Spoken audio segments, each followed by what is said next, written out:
പ്രാർത്ഥിച്ച് നമുക്ക് ഈ രാത്രിയിലെ വചന കേൾവിക്കായി നമ്മെ തന്നെ ഒരുക്കുകയും കർത്താവിൻ്റെ സാന്നിധ്യം നമുക്ക് അനുഭവിക്കുവാനായിട്ട് ഇടയായിത്തീരുകയും ചെയ്യട്ടെ. ഹല്ലേലൂയ, സ്തോത്രം.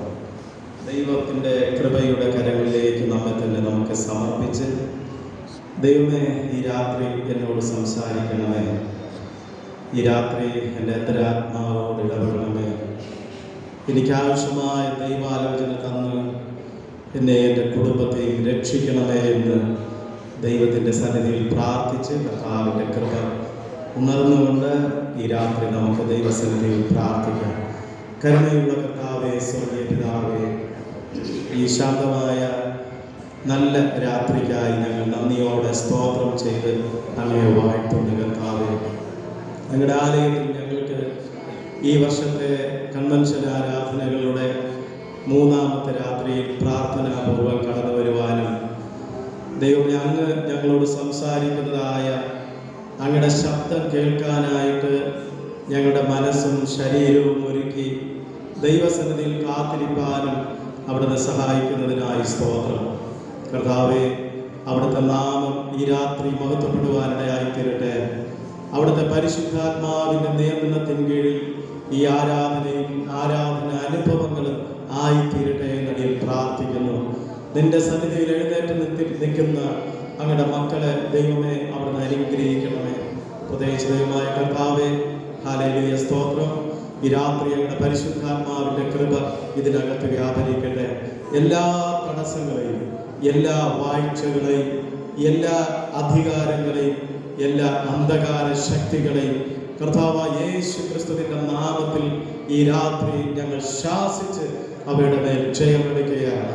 വലിയ ദൈവപ്രവൃത്തി ഈ രാത്രി ഞങ്ങൾക്ക് കാണുവാനായി അവിടെ ഇടയാക്കണമേ. കർത്താവ് തന്നെ ഞങ്ങളോട് സംസാരിക്കണമേ. അടിയുടെ നാവോടും അവിടുന്ന് കൂടെ ഇരിക്കണമേ. യേശു ക്രിസ്തുവിന്റെ നാമം ഈ രാത്രി മഹത്വപ്പെടുത്തുവാൻ സഹായിക്കും. കൺവെൻഷന് കാരണമായിരിക്കുന്ന കുടുംബത്തെ ഞങ്ങൾ ഒരിക്കൽ കൂടി ഓർത്ത് പ്രാർത്ഥിക്കുന്ന ദൈവമേ, അദ്ദേഹത്തെ ദൈവം വിടുവിച്ചതിനായി സ്തോത്രം. കുടുംബമായി നിന്റെ മക്കൾ അർപ്പിക്കുന്ന ഈ വഴിപാടിനെ, ഈ യാഗത്തെ അവിടുന്ന് സ്വീകരിക്കണമേ. 100 മടങ്ങ് മടക്കി കൊടുത്ത് തലമുറകളുടെ മേൽ അനുഗ്രഹങ്ങൾ പകർന്ന് ദൈവമേ അവിടുന്ന് ശക്തീകരിക്കണമേ എന്ന് പ്രാർത്ഥിക്കുന്നു. എല്ലാം അവിടുത്തെ സന്നിധിയിൽ താഴ്ത്തി ഏൽപ്പിക്കുമ്പോൾ പ്രാർത്ഥനയുടെ അനുഗ്രഹിക്കണം സ്വർഗസ്ഥ പിതാവേ. ആമേൻ, ആമേൻ. എല്ലാവർക്കും ഇരിക്കാം. ദൈവനാമം മഹത്വപ്പെടുമാറാകട്ടെ. ഈ അനുഗ്രഹിക്കപ്പെട്ട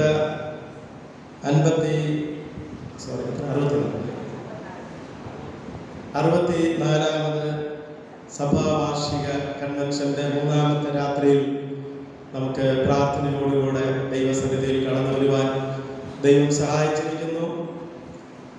ഈ രാത്രി ദൈവത്തിൻ്റെ അനന്തമായ കൃപകൾ നമ്മളെല്ലാവരും അനുഭവിക്കുന്ന ഒരു രാത്രിയായി തീരട്ടെ. ഈ യോഗത്തിൻ്റെ അധ്യക്ഷനായിരിക്കുന്ന സ്നേഹവും ബഹുമാനമുള്ള നിങ്ങളുടെ ഇടവക ശുശ്രൂഷകൻ അവർകൾ, ഇടവക സെക്രട്ടറി, കമ്മിറ്റി അംഗങ്ങൾ, മനോഹരമായ ഗാനങ്ങൾ ആലപിച്ച് ഈ യോഗത്തെ ധന്യമാക്കി തീർത്തുകൊണ്ടിരിക്കുന്ന ഗായക സംഘാംഗങ്ങൾ, ഈ കൺവെൻഷന് കാരണമായതായ പ്രിയമുള്ള കുടുംബാംഗങ്ങൾ, വളരെ താല്പര്യത്തോടുകൂടെ ഈ രാത്രിയിലും ദൈവത്തിൻ്റെ വചനം കേൾക്കുവാനും ദൈവസന്നിധിയിൽ ഒരുമിച്ച് പ്രാർത്ഥിക്കുവാനുമായി പ്രാർത്ഥനാപൂർവ്വം കടന്നു വന്നിരിക്കുന്ന പ്രിയമുള്ള മാതാപിതാക്കളെ, സഹോദരങ്ങളെ, കുഞ്ഞുങ്ങളെ, നിങ്ങളെല്ലാവരെയും സ്വർഗത്തിൻ്റെ ദൈവം അനുഗ്രഹിക്കട്ടെ എന്ന് ഞാൻ പ്രാർത്ഥിക്കുന്നു. പ്രത്യേകിച്ച് ഈ സഭയെ ദൈവം ഈ നാളുകളിൽ പ്രിയമുള്ള അച്ഛൻ്റെ നേതൃത്വത്തിൽ വളർന്നു വരുവാൻ തക്കവണ്ണം ദൈവം സഹായിച്ചുകൊണ്ടിരിക്കുന്നു. ഇനിയും നിങ്ങൾ അധികം വർദ്ധിച്ചു വരുവാൻ, ഞാൻ ഇന്ന് അതിനെക്കുറിച്ചാണ് പറയുന്നത്. നിങ്ങൾ വർദ്ധിച്ചു വരുവാൻ സർവശക്തനായ ദൈവം ഇടയാക്കി തീർക്കട്ടെ എന്ന് ഞാൻ പ്രാർത്ഥിക്കുകയാണ്. നമ്മൾ ഇന്ന് ആയിരിക്കുന്ന അവസ്ഥയിൽ ഒരിക്കലും നിങ്ങൾ തൃപ്തരായി തീരരുത്. വീണ്ടും വീണ്ടും വളരാനും മുന്നേറാനും, അത് ആത്മീയമായി തന്നെ വളരാനും വളരെയധികം താല്പര്യം നിങ്ങൾ കാണിക്കണം. വാസ്തവത്തിൽ ഞാൻ ചിന്തിക്കുന്നു, കഴിഞ്ഞ 2 ദിവസങ്ങളിലും ഇന്നും എനിക്ക് ഇവിടെ സംസാരിക്കാനായിട്ട് ദൈവം തന്നതായ ദൂതെന്ന് പറയുന്നത് ആ വിധത്തിൽ തന്നെ ഉള്ളതാണ്. അതുകൊണ്ട് തന്നെ ഈ വചനങ്ങളെല്ലാം നമ്മൾ ഏറ്റെടുക്കണം. ദൈവം നമ്മുടെ മധ്യത്തിൽ ഒരു ദൈവദാസനെ അയച്ച് ഒരു ദൂത് പറയുമ്പോൾ ഒരിക്കലും ഒരാൾ, അത് ഞാനായാലും ശരി വേറൊരാളായാലും ശരി, അവര് വെറുതെ വന്ന് പ്രസംഗിച്ചിട്ട് പോകുന്നതല്ല. ഞാൻ ചിന്തിക്കുന്നത് മണിക്കൂറുകൾ ദൈവസന്നിധിയിലിരുന്ന് പ്രാർത്ഥിക്കുകയും ഓരോ സ്ഥലത്തും ഏത് തരത്തിലുള്ള ദൂത് പങ്കുവയ്ക്കണമെന്ന് ദൈവത്തോട് ആലോചന ചെയ്തിച്ച് പ്രാർത്ഥിച്ച് തന്നെയാണ് അവർ വന്ന് ദൈവത്തിൻ്റെ വചനം പ്രസംഗിക്കുന്നത്. അങ്ങനെയാണെങ്കിൽ ദൈവത്തിന് ഓരോ ദേശങ്ങളോടും സംസാരിക്കാനുള്ള ദൈവത്തിൻ്റെ ആലോചനയായിരിക്കും ദൈവം ആ ദേശത്തോട് സംസാരിക്കുന്നത്. ഞാൻ അനേക സ്ഥലങ്ങളിൽ കേട്ടിട്ടുണ്ട്, ഞങ്ങളുടെ ദേശത്തിനും ഞങ്ങൾക്ക് ആവശ്യമായിട്ടുള്ള ആലോചനകളാണ് ഈ ദിവസങ്ങളിൽ അച്ഛൻ സംസാരിച്ചത് എന്ന് പറയുന്ന ശബ്ദം ഞാൻ കേട്ടിട്ടുണ്ട്. അപ്പം അതുകൊണ്ട് തന്നെ ഞാൻ പൂർണ്ണമായി വിശ്വസിക്കുന്നു, ഒരുപക്ഷെ വ്യത്യസ്തമായ ചില സന്ദേശങ്ങൾ എനിക്ക് തിരഞ്ഞെടുക്കേണ്ടി വന്നുവെങ്കിലും അത് ദൈവത്തിൻ്റെ നിശ്ചയമായി, ദൈവത്തിൻ്റെ ഹിതമായി ഞാൻ കാണുന്നു. നിങ്ങളും അത് കാണണം. ഓരോ സഭായോഗത്തിലും ദൈവം നമ്മളോട് സംസാരിക്കുന്നത് ചിലപ്പോൾ വ്യക്തികളോടാവാം, കുടുംബങ്ങളോടാവാം, പക്ഷെ പൊതുവെ ഒരു സഭയോടുള്ള ഒരു വർഷത്തേക്കുള്ള ദൂതാണ് ദൈവം നൽകുന്നത്. അത് കേൾക്കാനും അത് ഏറ്റെടുക്കാനുമായിട്ട് സഭ ഒരുമിച്ച് വരേണ്ടത് ആവശ്യമാണ്. നമ്മളത് ഏറ്റെടുക്കുമ്പോഴാണ് നമ്മുടെ ജീവിതത്തിൽ അത് അനുഗ്രഹമായി തീരുന്നത് എന്ന് ഞാൻ നിങ്ങളെ പ്രത്യേകം ഓർമ്മിപ്പിക്കട്ടെ. നമുക്കെല്ലാവർക്കും സംഭവിച്ചിരിക്കുന്നു, ഇന്ന് ആത്മീയ മണ്ഡലത്തിൽ സംഭവിച്ചിരിക്കുന്ന ഒരു അപജയമാണ് ഈ വിശ്വാസ ജീവിതത്തിൽ ആളുകൾ പിന്നോട്ട് പോവുക എന്ന് പറയുന്നത്. ഇതിൻ്റെ ഒന്നും ആവശ്യമില്ല, ഇതൊക്കെ വെറും ഒരു പറ്റിപ്പ് കേസാണ്. പിന്നെ അതാണ് വെള്ളാഴ്ച ശവക്കല്ലറുകൾ വന്ന് ഇന്ന് ആരാധന നടത്തുന്നതൊക്കെ കമൻസൊക്കെ നമുക്ക് ഒരുപാട് കേൾക്കാനായിട്ട് പറ്റുമായിരിക്കും. പ്രിയപ്പെട്ടവരെ, ദൈവത്തിൻ്റെ വചനത്തിൽ ഒരിക്കലും മാറ്റമില്ല. ആര് പ്രസംഗിച്ചാലും ശരി, ആര് ശുശ്രൂഷിച്ചാലും ശരി, ദൈവത്തിൻ്റെ വചനത്തിന് ഒരിക്കലും മാറ്റമില്ല. ഈ വചനം നമ്മൾ ആര് ഇഷ്ടപ്പെട്ടാലും ശരി, ഇഷ്ടപ്പെട്ടില്ലെങ്കിലും ശരി, ഈ വചനം അത് വേഗത്തിൽ ഓടിക്കൊണ്ടിരിക്കുന്നതാണ്. അത് പ്രവർത്തിക്കേണ്ട ഇടങ്ങളിലെല്ലാം പ്രവർത്തിച്ച് അതിൻ്റെ പ്രവൃത്തിയെ വെളിപ്പെടുത്തുക തന്നെ ചെയ്യും എന്നുള്ളതിന് യാതൊരു സംശയവും വേണ്ട. അതുകൊണ്ടാണ് യോഹന്നാൻ പറയുന്നത്, ആദിയിൽ വചനം ഉണ്ടായിരുന്നു, വചനം ദൈവത്തോടു കൂടെ ആയിരുന്നു, വചനം ദൈവമായിരുന്നു എന്ന് തിരുവെഴുത്ത് പഠിപ്പിക്കുന്നത്. ആ ദൈവമായ വചനമായ ദൈവം ഈ ഭൂമിയിൽ ജഡം ധരിച്ചു വന്ന് മനുഷ്യരോടൊപ്പം വാസിച്ച് മനുഷ്യന് വേണ്ടി ഈ ലോകത്തിൽ യാഗമായി തീരുവാനായി തീർന്നു. ആ യേശു ക്രിസ്തുവിന്റെ വചനമാണ് നമ്മളെ ചൈതന്യവത്താക്കി തീർക്കുന്നത്, നമുക്ക് അനുഗ്രഹത്തിന് കാരണമായി തീർന്നു. അതുകൊണ്ട് തന്നെ നമ്മൾ ഈ ദൈവത്തിന്റെ വചനത്തെ നമ്മുടെ ഹൃദയത്തോട് ചേർത്ത് പിടിച്ച് നമ്മൾ ഈ വചനത്തെ അനുസരിക്കാനായിട്ട് ശ്രമിക്കണം. ഈ വചനം നമ്മൾ വിശ്വസിക്കാനായി ശ്രമിക്കണം. ഈ വചനം കാലഘട്ടത്തിന്റെ ശബ്ദമായി നമ്മൾ തിരിച്ചറിയണം. ദൈവം ഇത് നൂറ്റാണ്ടുകൾക്ക് മുമ്പ് എഴുതപ്പെട്ട് നമുക്ക് നൽകിയതാണെങ്കിലും ഇന്നും ഈ ദൈവത്തിന്റെ വചനം നമ്മളോട് സംസാരിച്ചുകൊണ്ടേയിരിക്കുകയാണ്. ഇന്നും ഈ വചനം നമ്മളോട് ഇടപെട്ടുകൊണ്ടേയിരിക്കുകയാണ്. അതുകൊണ്ട് ഈ വചനത്തെ നമ്മൾ വിശ്വസിക്കണം, ഏറ്റെടുക്കണം. ദൈവം നിങ്ങളെല്ലാവരെയും അനുഗ്രഹിക്കട്ടെ. ഈ സഭ പുതിയ വർഷത്തിൽ കൂടുതൽ മെച്ചമായിരിക്കട്ടെ, ദേശത്തിന്റെ ഐശ്വര്യമായി വിളക്കായി നിലനിൽക്കട്ടെ എന്ന് ഞാൻ പ്രാർത്ഥിക്കുന്നു. പുതിയ സഭാവർഷത്തിന്റെ എല്ലാ അനുഗ്രഹങ്ങളും എല്ലാ നന്മകളും ഞങ്ങൾ കുടുംബമായി അർപ്പിക്കുകയാണ്. ഞാൻ മാത്രമേ വന്നുള്ളൂ എങ്കിലും ഞങ്ങളുടെ കുടുംബത്തിന്റെ പ്രത്യേകമായ ആശംസകളും അനുഗ്രഹങ്ങളും നേരുന്നുണ്ട്. നമുക്കറിയാം, നമുക്ക്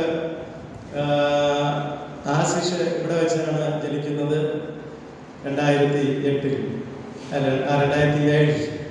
അപ്പോൾ ഈ 10ാം ക്ലാസ് പരീക്ഷയ്ക്ക് വേണ്ടിയിട്ടൊക്കെ തയ്യാറെടുത്തുകൊണ്ടിരിക്കുകയാണ്. അപ്പോൾ ഞാനിന്ന് വന്നപ്പോഴും വേറൊരു സ്ഥലത്ത് ട്യൂഷനിലായിരുന്നു. വേറെ ആളിനെയൊക്കെ ഏർപ്പാട് ചെയ്ത് അവർ തിരിച്ച് വീട്ടിൽ കൊണ്ടുവാക്കാനായിട്ടുള്ള ക്രമീകരണമൊക്കെ ചെയ്തിട്ടാണ് വന്നത്.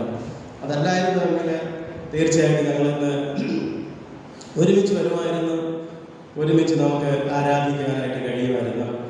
മോള് പഠനവുമായിട്ട് ബന്ധപ്പെട്ട സ്ഥലത്തില്ലാത്തത് കൊണ്ട് വരാനായിട്ട് നമുക്ക് ഒരുമിച്ച് വരാനായിട്ട് അതും വേറൊരു തടസ്സമായിരുന്നു. എങ്കിലും പല ആളുകളും ഇന്നലെയും ഇന്നുമായിട്ട് പറഞ്ഞു ഞങ്ങൾക്ക് എല്ലാവരെയും ഒന്ന് കണ്ടാൽ കൊള്ളാം എന്ന ആഗ്രഹം പറഞ്ഞു. ദൈവം അവന് അവസരം ഒരുക്കട്ടെ. നമുക്ക് ഒരുമിച്ച് കാണാൻ, ഒരുമിച്ച് ആരാധിക്കാനായിട്ട് സർവശക്തനായ ദൈവം സഹായിക്കട്ടെ എന്ന് ഞാൻ പ്രാർത്ഥിക്കുകയാണ്. ഈ സഭയെ സംബന്ധിച്ച് നമുക്കറിയാം, നമ്മൾ 50 വർഷം ആഘോഷിച്ച കാലഘട്ടത്തിൽ ഇതൊരു ഡിസ്ട്രിക്ട് സഭയാക്കണമെന്നും അതിനു വേണ്ടിയിട്ടൊക്കെ നമ്മളിൽ പല ആളുകളും പരിശ്രമിച്ചിട്ടുണ്ട് ആ കാലഘട്ടത്തിൽ. പക്ഷേ നാളുകൾ കഴിഞ്ഞപ്പോൾ ഒരു ഡിസ്ട്രിക്ട് സഭയായി വളരുവാൻ ദൈവം സഹായിച്ചു. ഞാൻ ഇന്ന് മിക്കവാറും എല്ലാ സഭകളും ഡിസ്ട്രിക്ട് സഭകളാക്കുന്നതിനെ കുറിച്ചുള്ള ചർച്ചകൾ എല്ലാ ഇടങ്ങളിലും നടന്നിട്ടുണ്ട്. അപ്പോൾ അത് തന്നെ ആ സഭയ്ക്കുണ്ടായ വളർച്ചയുടെയും അനുഗ്രഹത്തിൻ്റെയും നന്മയുടെയും ഒക്കെ അനുഭവമായി ഞാൻ കാണുന്ന ദൈവത്തിൻ്റെ സ്തോത്രം ചെയ്യുന്നു. ഈ കാലഘട്ടത്തിൽ ഒരുപക്ഷെ ഞാൻ ഒരിക്കലും സ്വപ്നം പോലും കണ്ടിട്ടില്ല ആ പള്ളിയിൽ ഒരു അച്ഛനായി പോകുമെന്ന്. ഞാൻ പ്രസംഗിക്കാനൊക്കെ പോയിട്ടുണ്ട്, പക്ഷേ അവിടെ ഒരു ശുശ്രൂഷകനായി പോകുമെന്ന് ഒരിക്കലും ചിന്തിച്ചിട്ടുമില്ല. അങ്ങനെ ഞാൻ ഒരിക്കലും ആഗ്രഹിച്ചിട്ടുമില്ല. അമിതമായ ആഗ്രഹങ്ങളൊന്നും പാടില്ലല്ലോ. അതുകൊണ്ട് തന്നെ നമ്മളെ കൊണ്ട് പറ്റാത്ത ആഗ്രഹങ്ങളൊന്നും അങ്ങനെ ആഗ്രഹിച്ചിട്ടുമില്ല. പക്ഷെ ദൈവം ഒരു അവസരം തന്നു. തിരുവനന്തപുരം പട്ടണത്തിൽ അവിടെയുള്ള ആളുകളോടൊപ്പം പ്രവർത്തിക്കാൻ, സുവിശേഷം പങ്കുവയ്ക്കാൻ പ്രിയപ്പെട്ടവരെ ദൈവം കൃപ തന്നു. ഞാൻ മനസ്സിലാക്കുന്നു, ഗ്രാമപ്രദേശങ്ങളിൽ ആളുകൾ അനുഭവിക്കുന്നതിനേക്കാൾ വേദനകളും പ്രയാസങ്ങളും അനുഭവിക്കുന്നവരാണ് പട്ടണത്തിലുള്ള ആളുകൾ. ഭൗതികമായി ഒരുപക്ഷെ നല്ല വീടുകളും നല്ല സാമ്പത്തിക അടിത്തറകളും ഒക്കെ ഉണ്ട് എങ്കിലും പല കുടുംബങ്ങളുടെയും അടിത്തറകൾ ഇറങ്ങിയതാണ്. പല കുടുംബങ്ങളും പലതരത്തിലുള്ള പ്രതിസന്ധികളൊക്കെ അനുഭവിക്കുന്നവരാണ്. അപ്പം അതൊക്കെ കാണുമ്പോൾ നമുക്ക് ഇതെല്ലാം രണ്ടും തുലനം ചെയ്യുമ്പോൾ നാട്ടിൻപുറത്തുള്ള ആളുകൾ ഒരുപാട് സന്തോഷത്തോടും നന്ദിയോടും കൂടെ ജീവിക്കുന്നു എന്ന് പറയാനായിട്ട് പറ്റും. പ്രിയപ്പെട്ടവരെ, ദൈവം നമുക്ക് നൽകിയിരിക്കുന്ന ഈ അനുഗ്രഹങ്ങൾക്കായി ഞാൻ ദൈവത്തിന് സ്തോത്രം ചെയ്യുന്നു. ഒരിക്കൽ കൂടി ഞാൻ നിങ്ങളോട് ആവശ്യപ്പെടുന്നു, എനിക്ക് വേണ്ടി പ്രാർത്ഥിക്കുന്നവരെ ധാരാളമുണ്ട്. ഇനിയും നിങ്ങൾ പ്രാർത്ഥിക്കണമേ എന്ന് ഞാൻ പ്രത്യേകം നിങ്ങളോട് ആവശ്യപ്പെടുകയാണ്. എല്ലാ ദിവസവും ഞാൻ രാവിലെ ഒരു 6 മിനിറ്റ് 7 മിനിറ്റ് നീണ്ടു നിൽക്കുന്ന ഒരു കൊച്ചു സന്ദേശം ഞാൻ വാട്സപ്പിൽ എൻ്റെ ഒരു ഗ്രൂപ്പിൽ ഞാൻ ഇടാറുണ്ട്. ഇവിടെയുള്ള ചില ആളുകളൊക്കെ അത് എല്ലാ ദിവസവും കേൾക്കാറുണ്ട്. തിങ്കളാഴ്ച മുതൽ ശനിയാഴ്ച വരെ. അതിന് നമ്മൾ കൊടുത്തിരിക്കുന്ന ഒരു പേരെന്ന് പറയുന്നത് പ്രോമിസ് ഓഫ് ദ ഡേ, ഈ ദിവസത്തെ വാഗ്ദാനം. അപ്പൊ എനിക്ക് നീ ചെന്നിട്ടുള്ള ആദ്യത്തെ ജോലി, ദൈവമേ നാളത്തെ വാഗ്ദാനം എന്താണ് ദൈവജനത്തിന് കൊടുക്കാനുള്ള ദൂത്. ആ സന്ദേശം ഞാൻ തയ്യാറാക്കുന്നു, അത് ജനത്തിന് അയച്ചു കൊടുക്കുന്നു. ഒത്തിരി ആളുകൾ, ഇന്നും പല ആളുകളും പറഞ്ഞു, ആ സന്ദേശം ഞങ്ങളെ ബലപ്പെടുത്തുന്നു, ഞങ്ങളെ ശക്തിപ്പെടുത്തുന്നുണ്ട്, ഞങ്ങൾക്കത് ഒരു വലിയ സന്തോഷവും രാവിലെ തന്നെ വചനം കേൾക്കാൻ ഒരു അവസരമാണ് എന്ന് പറയാനായിട്ട് ആയിട്ടുണ്ട്. ഇപ്പൊ ഇവിടെയുള്ള ചിലരൊക്കെ ആ ഒരു ഗ്രൂപ്പൊക്കെ ഉണ്ട്, ജയുണ്ട്, ഷിജു ഒക്കെ ഉണ്ട്, അവരെല്ലാം അതിനകത്ത് ജോയിൻ ചെയ്തിട്ടുണ്ട്. അവർക്ക് അവരോടൊപ്പം നിങ്ങൾക്കും വേണമെങ്കിൽ രാവിലെ ഒരു സന്ദേശം കേട്ടുകൊണ്ട് ഉണരുന്നതും വചനം കേട്ട് പ്രാർത്ഥിച്ചുകൊണ്ട് ജീവിതം ആരംഭിക്കുന്നതും ഒക്കെ നല്ലതാണ്. എനിക്കും ആ ഒരു കാര്യം ഞാൻ തുടങ്ങിയത് കുറച്ച് ദിവസമായിട്ടുള്ളൂ, പുതിയ വർഷത്തിലാണ് അത് തുടങ്ങിയത്. പക്ഷേ എനിക്കും കുറച്ചുകൂടി വചനത്തിൻ്റെ മുമ്പിലിരിക്കാൻ, വചനം ധ്യാനിക്കുവാൻ, വ്യാഖ്യാനിക്കുവാൻ, ദൈവത്തോട് ചേർന്നിരിക്കാൻ, കുറേ കൂടി പ്രാർത്ഥിക്കാൻ എന്നെയും ദൈവം സഹായിക്കുന്നുണ്ട്. അതുകൊണ്ട് എനിക്കും അതൊരു വലിയ അനുഗ്രഹമായി തോന്നുന്നു. പ്രിയപ്പെട്ടവരെ, സ്തോത്രം. പുതിയ പുതിയ വാഗ്ദാനങ്ങൾ കണ്ടെത്താൻ, അതിലെഴുതിയിരിക്കുന്ന ആത്മീയ അർത്ഥങ്ങൾ കുറേ മണിക്കൂറുകളിരുന്ന് ധ്യാനിക്കാൻ. ചിലപ്പോൾ ഞാൻ 5 മിനിറ്റ് ആയിരിക്കും തയ്യാറാക്കുന്നത്, പക്ഷേ രാത്രി 10 മണിക്ക് ചെന്നാൽ ചിലപ്പോൾ 12 മണി 12:30 ആയാലേ ആ ഒരു 5 മിനിറ്റുള്ള സന്ദേശം റെഡിയാകുള്ളൂ. അപ്പോൾ കുറേ സമയം ഇരുന്ന് പ്രാർത്ഥിക്കാൻ, ആ വചനത്തിൻ്റെ അർത്ഥമെന്ന് ചോദിക്കാൻ, അതെങ്ങനെയാണ് ജനത്തിൻ്റെ മേൽ പങ്കുവയ്ക്കേണ്ടതെന്നൊക്കെ ചിന്തിച്ച് അങ്ങനെ കൊച്ചു കൊച്ചു സന്ദേശങ്ങളും തയ്യാറാക്കാനായിട്ട് ദൈവം എന്നെയും സഹായിച്ചുകൊണ്ടിരിക്കുന്നു. അപ്പോൾ നമുക്ക് ഒരുമിച്ച് പ്രാർത്ഥനയിൽ വളരാം, ഒരുമിച്ച് നമുക്ക് കൂട്ടായ്മയിൽ വളരാം, ഒരുമിച്ച് നമുക്ക് ദൈവത്തിൻ്റെ വരവിനായിട്ട് നമ്മളെ തന്നെ ഒരുക്കാം എന്ന് ഞാൻ പ്രാർത്ഥിക്കുകയാണ്, ആഗ്രഹിക്കുകയാണ്. ദൈവം നമ്മളെല്ലാവരെയും അനുഗ്രഹിക്കട്ടെ. മറ്റൊരു കാര്യം എന്ന് പറയുന്നത്, നമ്മൾ ഇന്ന് ദൈവത്തിൻ്റെ വചന കേൾവിക്കായി നമ്മളെ തന്നെ ഒരുക്കുകയാണ്. ഇന്ന് നമ്മൾ ചിന്തിക്കാനായിട്ട് ആഗ്രഹിക്കുന്ന വേദഭാഗം പാഠമായി വായിച്ചു കേട്ട തെസ്സലോനിക്കർക്ക് എഴുതിയ 1-ാം ലേഖനം, അതിൻ്റെ 4-ാം അധ്യായം 1-ാമത്തെ വാക്യം നിങ്ങൾ ആരെങ്കിലും ഒന്ന് വായിച്ച് സഹായിക്കണം. 1 തെസ്സലോനിക്കർ 4:1.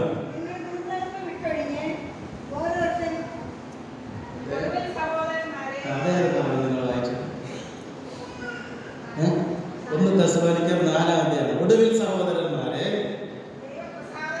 ദൈവപ്രസാദം ലഭിപ്പാൻ തക്കവണ്ണം നിങ്ങൾ എങ്ങനെ നടക്കണമെന്ന് ഞങ്ങളോട് ഗ്രഹിച്ചതുപോലെ നിങ്ങൾ നടക്കുന്നത് പോലെ തന്നെ ഇനിയും അധികം വർദ്ധിച്ചു വരേണ്ടതിന് ഞങ്ങൾ കർത്താവായ യേശു ക്രിസ്തുവിന്റെ നാമത്തിൽ നിങ്ങളോട് അപേക്ഷിച്ച് പ്രബോധിപ്പിക്കുന്നു.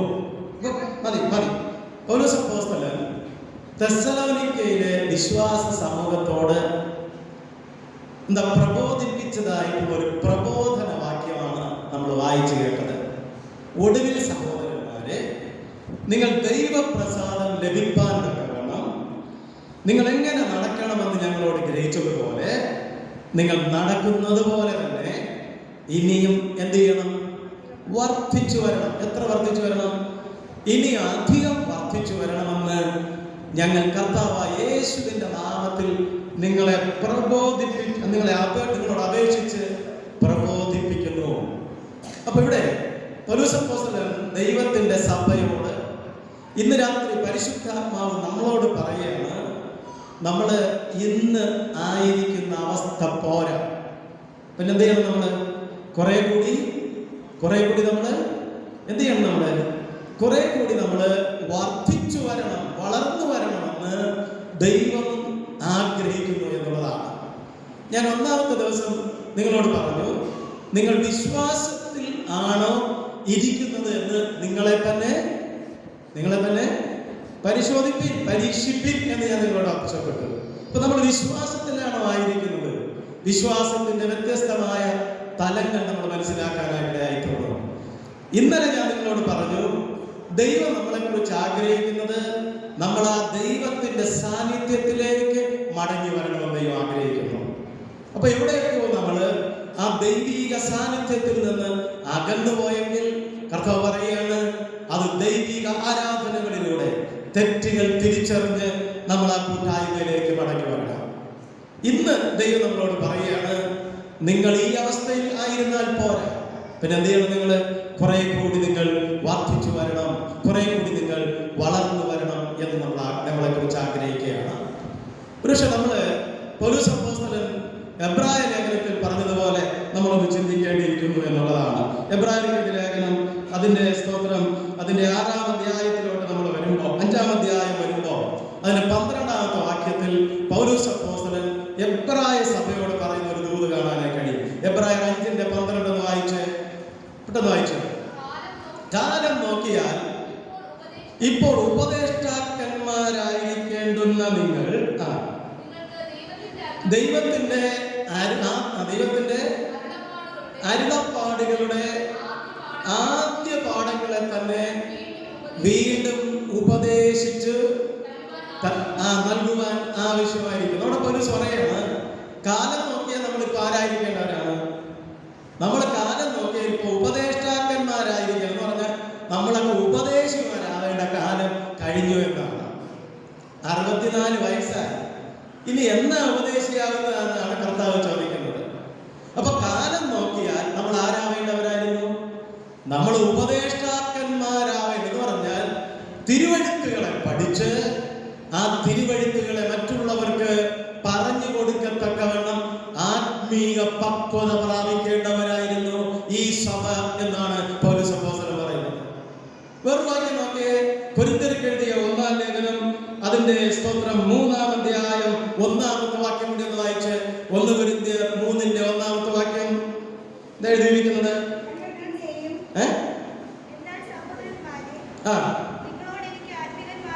എന്നാൽ സഹോദരന്മാരെ, നിങ്ങളോട് എനിക്ക് ആത്മീയന്മാരോട് എന്ന പോലെയല്ല, ജഡീകന്മാരോട് എന്ന പോലെ അത്രേ,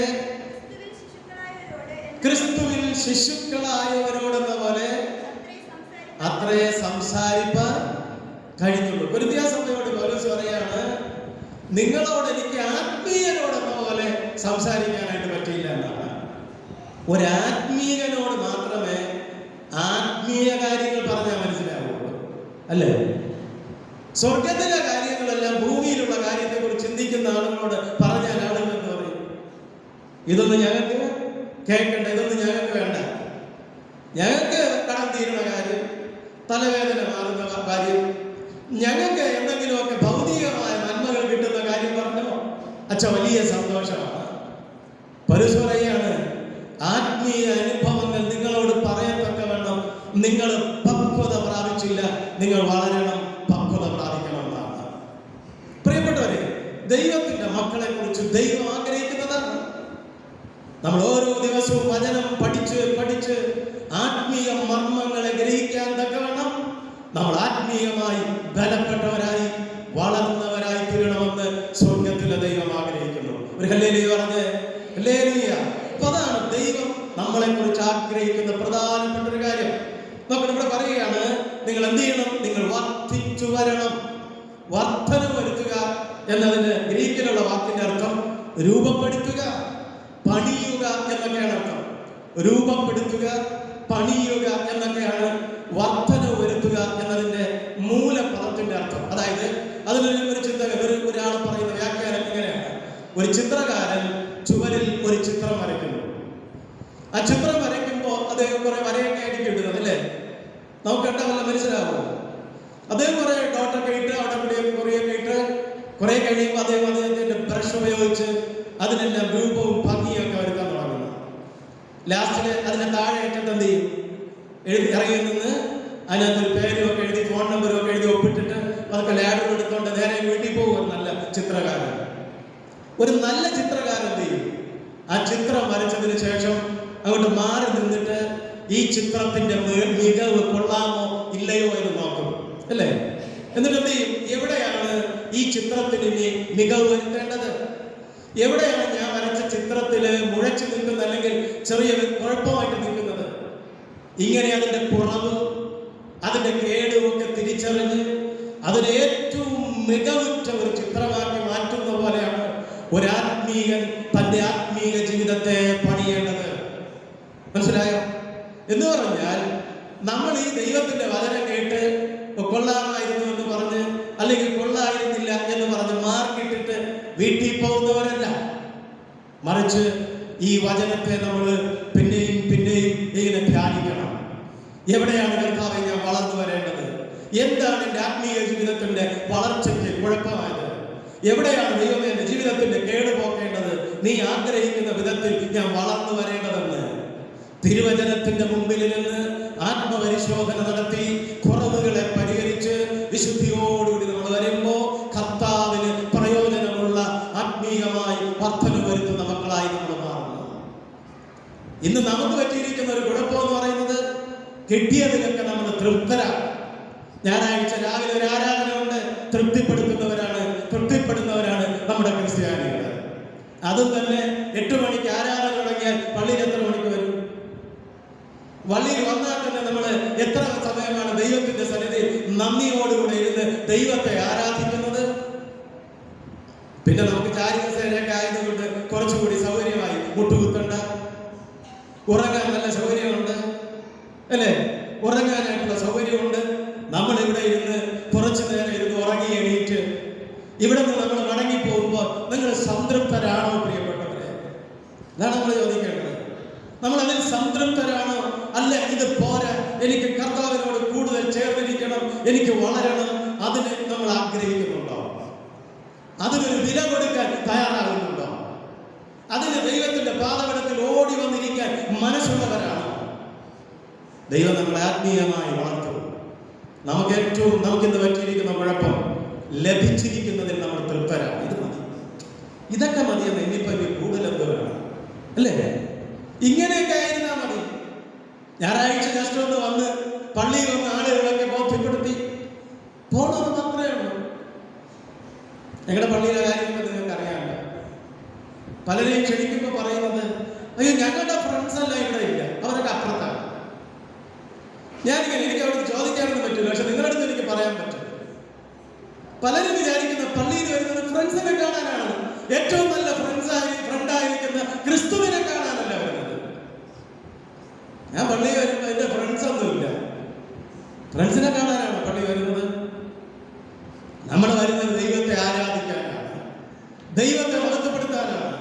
എന്റെ പ്രിയപ്പെട്ട സഹോദരങ്ങളെ, നിങ്ങളുടെ ആത്മീയ ജീവിതത്തിന്റെ ഈ അടഞ്ഞ അനുഭവത്തിൽ നിങ്ങൾ തൃപ്തരാകരുത്. ഞായറാഴ്ച മണിനാഥം മുഴങ്ങുമ്പോ 2 മണിക്ക് മുമ്പ് പള്ളിയിലെത്തണം. ദൈവത്തെ ആരാധിക്കണം, ഇടയാരാധനകളിൽ പങ്കെടുക്കണം, ഭവനാരാധനകളിൽ പങ്കെടുക്കണം. അങ്ങനെ ദൈവത്തിന്റെ വചനം കേട്ട് ആരാധിച്ച് പ്രാർത്ഥിച്ച് നമ്മൾ വളരണം. ദൈവം നമ്മളെ അനുഗ്രഹിക്കും. നമ്മുടെ വിശ്വാസ ജീവിതത്തിൽ നമ്മൾ വളർന്നു വരും. ദൈവം നമ്മളോട് സംസാരിക്കും. ദൈവം നമുക്ക് ആത്മീയ രഹസ്യങ്ങളെ വെളിപ്പെടുത്തി തരും. ഇന്ന് എന്റെ പള്ളിയിൽ ഉപവാസ പ്രാർത്ഥനയായിരുന്നു. പകല് ഉപവാസ പ്രാർത്ഥനയിൽ പങ്കെടുത്ത് ദൈവത്തിന്റെ വചനം വേറൊരാൾ പ്രസംഗിച്ചു. ഇപ്പൊ ഞാൻ കേട്ടുകൊണ്ടിരുന്നു. ആ വചനം ഇങ്ങനെ കേട്ടുകൊണ്ടിരിക്കുമ്പോ എന്നോട് ദൈവം ചില ആത്മീയ കാര്യങ്ങൾ പറയായിരുന്നു ആ വേദപുസ്തകത്തില്. ഇതാണ് മോനെ ഈ വാക്യത്തിന്റെയും ഈ വേദഭാഗത്തിന്റെ അർത്ഥമെന്ന് ദൈവം എന്നെ പഠിപ്പിക്കാനിടയായി. എപ്പോഴും അറിയാമോ, ഞാൻ ആ വചനത്തിന്റെ മുമ്പിൽ അത് കേട്ടുകൊണ്ടിരുന്നപ്പോ ആ വചനത്തിലൂടെ ദൈവം എന്നോട് സംസാരിക്കാനിടയായി. ഞാൻ ഇന്ന് രാത്രി നിങ്ങളെ പ്രബോധിപ്പിക്കുകയാണ്, നിങ്ങളെ ഉത്സാഹിപ്പിക്കുകയാണ്. ഇത് പോരാ, ഇത് പോരാ കർത്താവേ, ഇത് പോരാ കർത്താവേ. ഒരു പുതിയ അഭിഷേകം, ഒരു പുതിയ ചൈതന്യം, ഒരു വചനത്തിന്റെ നിറവ്, കുറെ കൂടി നിനക്ക് വേണ്ടി ഓടാൻ, കുറെ കൂടി നിനക്ക് വേണ്ടി പ്രവർത്തിപ്പാൻ, കുറെ കൂടി എന്നെ തന്നെ വിശുദ്ധീകരിപ്പാൻ എനിക്ക് കൃപ തരണമേ എന്ന് നമുക്ക് ആഗ്രഹിക്കുകയും പ്രാർത്ഥിക്കുകയും ചെയ്യാമോ? ഹല്ലേലൂയ. ഒരു ഹല്ലേലൂയ പറഞ്ഞേ. ഹല്ലേലൂയ. ദൈവം അനുഗ്രഹിക്കട്ടെ. അപ്പൊ ഞാൻ ഇന്ന് വചനത്തിലോട്ട് വരികയാണ്. പെട്ടെന്ന് നമുക്ക് വായിച്ചതായിട്ടുണ്ട്. നമ്മൾ ഈ കൊരിന്ത്യർക്ക് എഴുതിയ ഇന്ന് നമ്മൾ വായിച്ചതായിട്ടുള്ള ഈ തെസ്സലോനിക്ക ലേഖനം എന്ന് പറയുന്നത് പൗലോസിന്റെ ആദ്യകാല ലേഖനങ്ങളിൽ ഒന്നാണ്. വിശ്വസിക്കപ്പെടുന്നത് പൗലോസ് എഴുതിയ ആദ്യത്തെ ലേഖനമാണ് തെസ്സലോനിക്ക ലേഖനം. ഈ തെസ്സലോനിക്ക ലേഖനത്തിന്റെ ഒരു പ്രത്യേകത, ഓരോ അധ്യായത്തിനകത്തും പറഞ്ഞ് അവസാനിപ്പിക്കുന്നത് യേശു ക്രിസ്തുവിന്റെ 2ാമത്തെ വരവിനെ കുറിച്ചാണ്.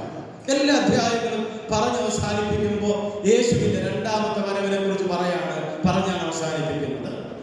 അന്നത്തെ തെസ്സലോനിക്കയുള്ള വിശ്വാസികളെല്ലാം അവരുടെ കാലഘട്ടത്തിൽ യേശു ക്രിസ്തു വരുമെന്ന് കാത്തിരുന്ന വിശ്വാസികളാണ്. അതുകൊണ്ട് തന്നെ ഇവര് ജോലിക്ക് പോകാത്തവരായിരുന്നു. ഉള്ള വസ്തുവകളെല്ലാം വിറ്റുമറക്കി മടിയന്മാരായി തിന്ന് വീട്ടിനകത്തിരുന്നു. അവരുടെ കൂട്ടത്തിൽപ്പെട്ട കുറെ ആളുകളെല്ലാം കാത്തിരുന്നെങ്കിലും മരിച്ചു പോകാനിടയായി. അങ്ങനെ അവർക്ക് മരണാനന്തര ജീവിതത്തെ കുറിച്ച്, യേശു ക്രിസ്തുവിന്റെ 2ാമത്തെ വരവിനെ കുറിച്ച് ഒത്തിരി സംശയങ്ങളുണ്ടായപ്പോ അവരെ വിശ്വാസത്തിൽ ദൃഢപ്പെടുത്തുവാൻ, അവരെ ആത്മീയമായി ബലപ്പെടുത്തുവാൻ എഴുതിയ ലേഖനമാണ് തെസ്സലോനിക്കർക്ക് എഴുതിയ 1-ാം ലേഖനം. ഈ 4-ാം അധ്യായം, 4-ാം അധ്യായമാണ് നോക്കുന്നത്. 4-ാം അധ്യായത്തിനകത്ത് 4 കാര്യങ്ങളിൽ ദൈവത്തിന്റെ മക്കൾ വളർന്നു വരണമെന്ന് പറയുന്നുണ്ട്. 4 കാര്യങ്ങൾ ഞാൻ പെട്ടെന്ന് പറയുകയാണ്. 1-ാമത്തെ കാര്യം എന്ന് പറയുന്നത് അതിന്റെ 3-ാമത്തെ വാക്യവും അതിന്റെ 7-ാമത്തെ വാക്യവും നമ്മൾ വായിക്കുമ്പോൾ അവിടെ എഴുതിയിരിക്കുന്നത് നമുക്ക് കാണാൻ കഴിയും. 4-ാം അധ്യായത്തിന്റെ 7-ാമത്തെ വാക്യം ഒന്ന് വായിച്ച്, 1 തെസ്സലോനിക്കർ 4:7. ദൈവം നമ്മെ അശുദ്ധിക്കല്ല വിശുദ്ധീകരണത്തിനത്രേ വിളിച്ചത്. 3-ാമത്തെ വാക്യം വായിച്ചേ. 3-ാമത്തെ വാക്യം, ദൈവത്തിന്റെ ഇഷ്ടമോ നിങ്ങളുടെ ശുദ്ധീകരണം തന്നെ. അപ്പൊ എന്താ ഇവിടെ പറഞ്ഞിരിക്കുന്നത്? ദൈവം നമ്മളെ എന്തിനാ വിളിച്ചത്? എന്തിനാ ദൈവം നമ്മളെ വിളിച്ചത്? ഹലോ, കേൾക്കുന്നുണ്ടോ നിങ്ങൾ? ഹല്ലേലൂയ, കേൾക്കുന്നുണ്ടോ? ദൈവം നമ്മളെ എന്തിനാ വിളിച്ചത്? എന്തിനാ വിളിച്ചത്? വിശുദ്ധീകരണത്തിനാണ് അല്ലേ? നിങ്ങളെ ഞാൻ അശുദ്ധിക്കല്ല, പിന്നെ എന്തിനാ വിളിച്ചത്? വിശുദ്ധീകരണത്തിനത്രേ വിളിച്ചത്. അതുകൊണ്ട് 4-ാമത്തെ വാക്യത്തിൽ 5-ാമത്തെ വാക്യത്തിൽ പറയാണ്, ഓരോരുത്തൻ താന്റെ പാത്രത്തെ നേടിക്കൊള്ളണം. വിശുദ്ധീകരണത്തിലും മാനത്തിലും ആ പാത്രത്തെ നേടിക്കൊള്ളണം. അപ്പൊ ഒന്നാമത് പൗലോസ് പറയാണ്, എന്തിനാ നമ്മൾ എന്തിൽ വർദ്ധിച്ചു വരണം? ക്രിസ്തീയ, ഞാൻ അതിനകത്തൊരു ക്രിസ്തീയ എന്നുള്ള പദം കൂടി ചേർക്കുകയാണ്. ഒരു ദൈവത്തിന്റെ പൈതൽ വർദ്ധിച്ചു വരേണ്ട 1-ാമത്തെ സംഗതി ക്രിസ്തീയ വിശുദ്ധിയിൽ വർദ്ധിച്ചു വരണം. മനസ്സിലായോ? ഞാനത് അവിടെ പിന്നെ വരും. 1-ാമത്തത് ക്രിസ്തീയ വിശുദ്ധിയിൽ ദൈവത്തിന്റെ മക്കൾ വർദ്ധിച്ചു വരണം. 2, നമ്മൾ അതിന്റെ സ്തോത്രം അതിന്റെ 9-ഉം 10-ഉം വാക്യം ഒന്ന് വായിച്ചു. 9-ഉം 10-ഉം വാക്യങ്ങൾ സഹോദരന്മാരെ സഹോദര പ്രീതിയെ കുറിച്ച്. ഈ ബൈബിള് വായിക്കുമ്പോൾ ഒരു ചൂടാ വായിക്കണം കേട്ടോ എല്ലാവരും. അത് ഒരാൾ തന്നെ വായിക്കരുതെന്ന് പറഞ്ഞിരിക്കരുത്. സ്തോത്രം, എല്ലാവരും വായിക്കാനാണ് എനിക്ക് ഇഷ്ടം. അതുകൊണ്ട് നമുക്ക് എല്ലാവർക്കും ഒന്ന് ചേർന്ന് വായിക്കാം ആ വേദഭാഗം. എന്താ എഴുതിയിരിക്കുന്നത്? സഹോദര പ്രീതിയെക്കുറിച്ച് നിങ്ങൾക്ക് എഴുതുവാൻ ആവശ്യമില്ല. ഹലോ, നിങ്ങൾ പറയുന്നൊന്നും എനിക്ക് കേട്ടുകൂടാ. നിങ്ങൾ പറയുന്നുണ്ടോ? എനിക്ക് കേട്ടുകൂടാ. എനിക്ക് കേട്ടുകൂടാ. കേൾക്കാത്തതിന് കാരണം 2 ദിവസം കൊണ്ട് ചെവിക്കകത്തൊരു ചെറിയ ഇൻഫെക്ഷൻ പോലെ. അപ്പോൾ അതുകൊണ്ട് ഒരു ഡോക്ടറെ വൈകുന്നേരം കാണാനായിട്ട് അവിടെ ഡോക്ടർമാർക്കൊന്നും കുറവില്ല കേട്ടോ.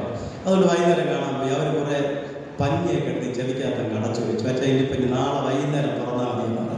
അതുകൊണ്ട് ഇത് കേട്ടുകൂടാ കേട്ടോ. ഉള്ള കാര്യം പറയണം, സത്യം പറയണം.